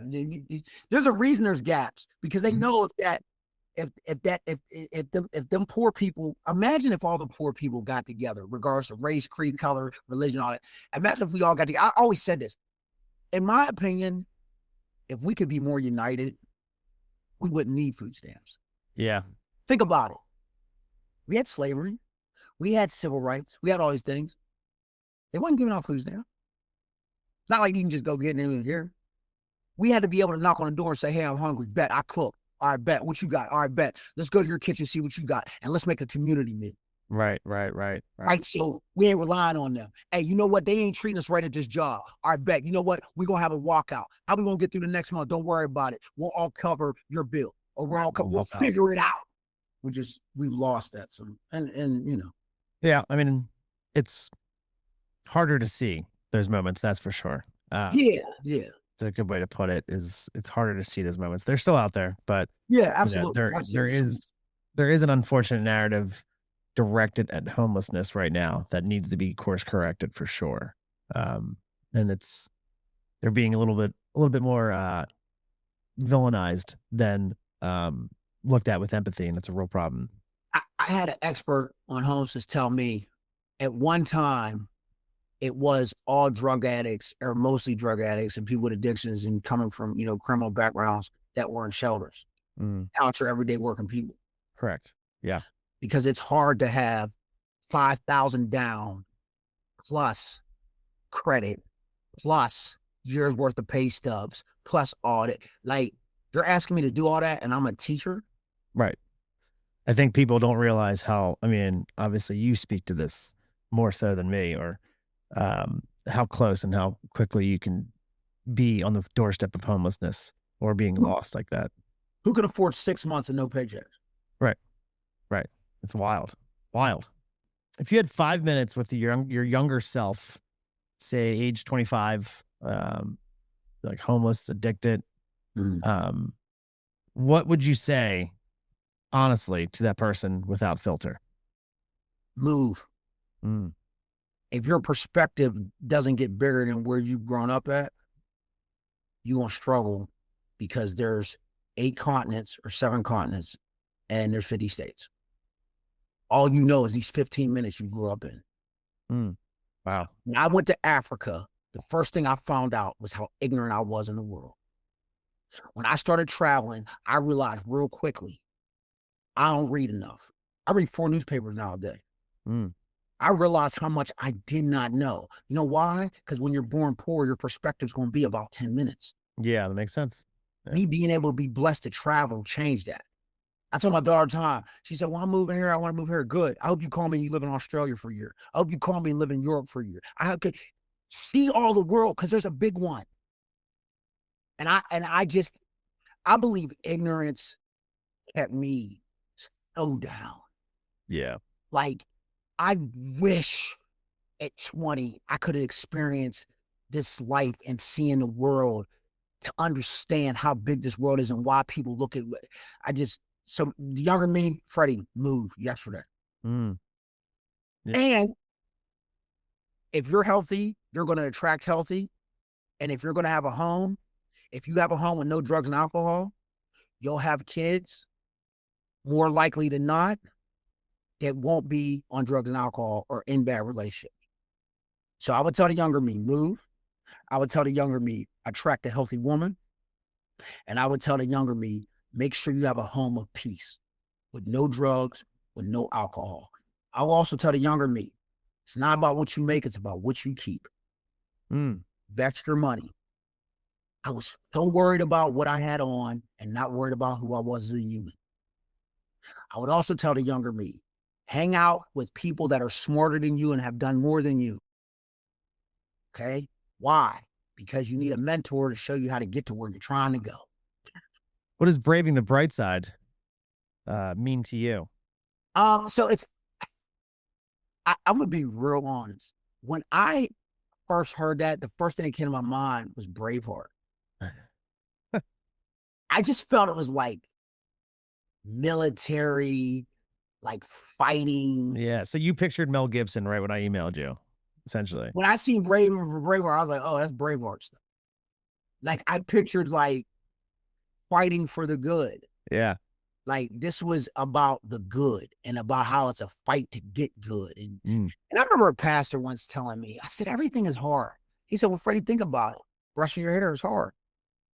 Brushing your teeth, nobody wants to do that. Shower and all that. Life is hard, but there's a reward to doing all that. Yeah. You smell clean, you look clean, you feel clean. You know, like, yeah, it's hard. Relationships are hard. Marriages are hard. You know, family is hard. Being a parent, you know, it's hard, right? Like these things are, you know, so that's what I think about Brian Bright Side is you fight to get this good, and when it's good, it's good. Mm. Hell yeah. I love that. Yeah, that's what I think. That's great. Do you have any questions for me or anything? No, I will say this, bless you. I find it phenomenal that you walked into that fear and you started this. I know how that feels. I know how hard that is. I remember a speaker, Les Brown, said, all the greatest inventions are at the graveyard because people are just so scared to start it. If I don't get sober and I don't move and I don't change how I see this world and I don't get to be blessed to travel, I would have died a statistic. Like flat out. And the other thing too is I want people to know I beat the stats, but I ain't beat the trauma. So understand that I haven't made it. There's still things that go on in my life that are still dysfunctional. Yeah. You know, I still deal with family that is dysfunctional. You know, I still deal with, you know, we have older kids. You know, that there's nothing easy about dealing with 20-year-old kids. No. You know, we're humans. You know, we work out and sometimes we don't. You know, we have a life gap. We grew up different, so we see things different. You know, like my life is not perfect. You know what I'm saying? Like, Yeah. I'm grinding and healing like the rest of y'all. You know what I'm saying? Just I found my purpose and passion on this earth. Until my dying day, as long as I'm sober, I'm gonna go to my grave fighting for people that don't have. That's awesome. I mean, we need more people like you out there. That your purpose and your passion is nothing short of inspirational, Freddie. Thank you. I'm grateful.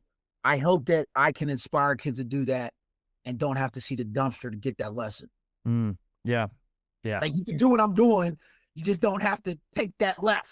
Right. You know what I'm saying? It's just go this way. Just stay this way right here. Yeah, you ain't, you know, I can't wait to have a conversation with my granddaughter because she's going to ask me about drinking and all these stuff. I'm going to say, look, you can do that. But just so you know, there's a chance that if you sip that, here's where it could go. Right. I'm just going to show you a snapshot real quick. Right. So why don't you just try water? It might not be worth. Yeah. Yeah. Well, this has been fantastic, Freddie. Thank you. Listen, I really appreciate your time. And, you know, I feel very fortunate that like I said, I kind of just Googled, some places and some names and just asked the internet pretty much like, help me find some inspirational people. And I think you were one of the first names. Your website was the first one of the first ones to pop up.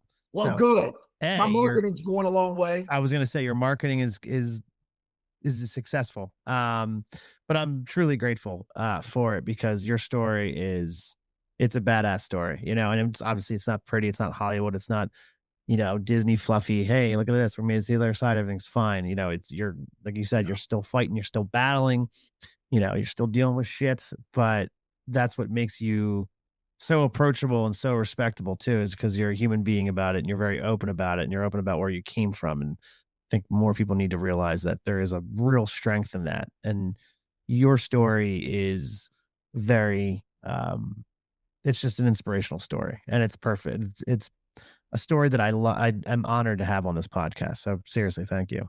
No, thank you. And real quick, just to your point, I still take psych meds. I'm Yeah. going to forever. I go to therapy, right? Like I'm diagnosed ADHD and I'm diagnosed I think I got bipolar. I got a lot of stuff. You know what I'm saying? Like, so thank you for saying that, because I honestly, this might sound crazy, but I think this life is harder than the dumpster. Mhm. And the reason I believe that is because of the expectation now. Yeah. Yeah. Like in the dumpster, I'm just expected to die or get sober and then mess up. Like there was an expectation of who Freddie was. Hmm. Hmm. Now there's an expectation. You spoke in Africa, dude. Like the things I'm trying to do, being on CNN, getting a book, New York best, like doing all these things. Like I'm trying to be in rare company. Yeah. Yeah. Like everybody ain't gonna get the job to travel the world, right? So the expectation now is like the other day. I'll never forget this real quick. I know we gotta go, but I want to tell you this.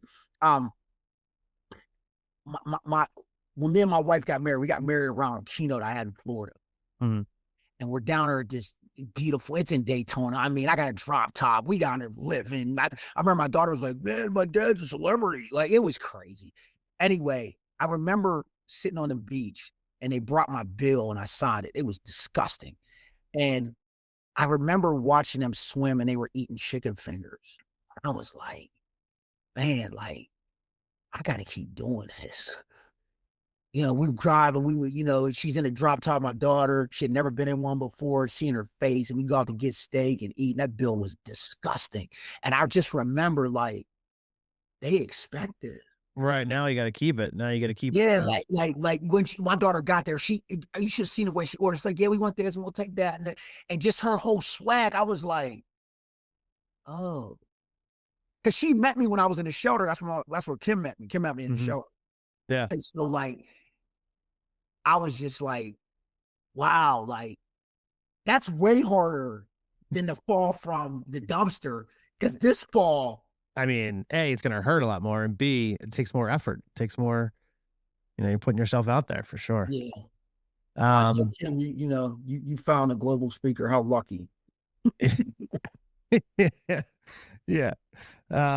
So where can people find your work? Where can people All right. find you? Where can that's Yeah. put the How you can message out book there. me?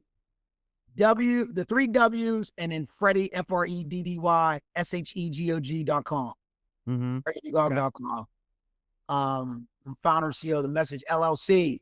We travel the globe and we try to change equity gaps. And then I'm on LinkedIn. My big thing is LinkedIn. I think I got 14,000 followers on there, I think. Oh, wow. Yeah, I can't tell. But yeah, I got 14,000 followers on LinkedIn.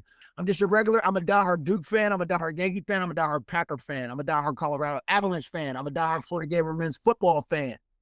And Florida baseball too. And My Duke lacrosse. God. I don't even know how to respond to any of that. That is like the most all over fandom I've ever heard in my entire life, dude. You just kept going, and I was like, "What?" Oh, diehard Bulls fan too. Of course you are. No, that makes absolute sense. Yeah. I don't. Yeah, If it was anything, fun growing up. They all suck now. So well, yeah, they're all terrible now. But if anything, the Bulls one is the only one that I really understand because of the '90s. yeah, You know? Jordan's the best ever. Everybody asks me, "Who's LeBron?" It's not. I don't even know what we're talking about. I completely agree with that one. Yeah. It's Jordan all the way. Yeah. What's next for you? What's your next big event? So next for me on a bigger scale is my doctorate, which I got to figure that out with the company. But I'm going to get my doctorate. I might get an MPH, another master's, and then I'll get my doctorate or do like a dual degree or something like that. My mentor thinks I need to get. She wants me to get a PhD in economics. I hate math, but I know why she wants, because the world is ran on that.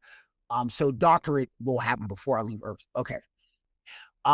And then I'm going to Wisconsin again, and I'm going there to speak at their yearly homeless conference with all like the local people and all that stuff. I'm doing that, and then I'm waiting on this thing back from Denver, and then I'm trying to work on this, doing an event with Duke. I just spoke at Westchester, where I'm from. I mean, where I graduated from, and then I'm doing a consultant thing with high school out in Denver, where I'm talking to the students, particularly students of color. We're doing one-on-one consulting. And then I'm also doing a parental keynote. So I'm taking the parents at the school, right? The kids that go to school there, their parents, we're going to get on a Zoom and I'm going to give them a keynote and we're going to talk about how they can support their child and the homes they can create to help the teachers be able to educate the kids. Wow. Yeah. So I got a lot going on. You got a lot going on. That's great. And I just had, we just had fraternal grandbabies. Oh, congratulations. Yeah. Rome and Chloe.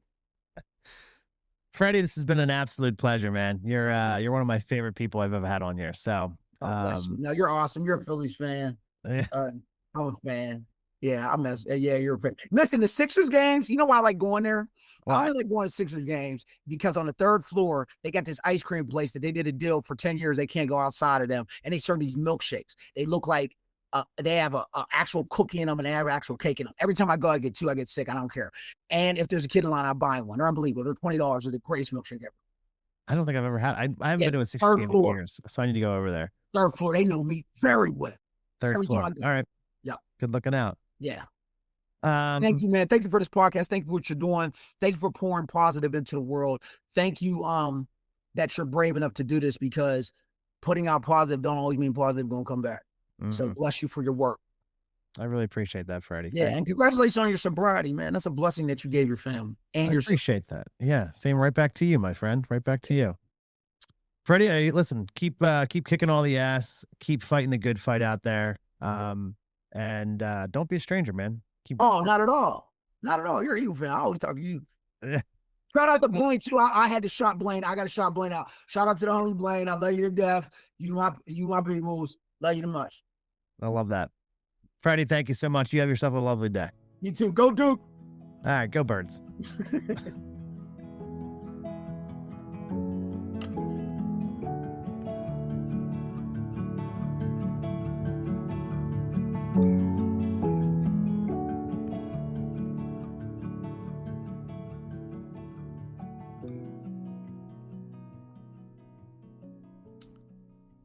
Whew.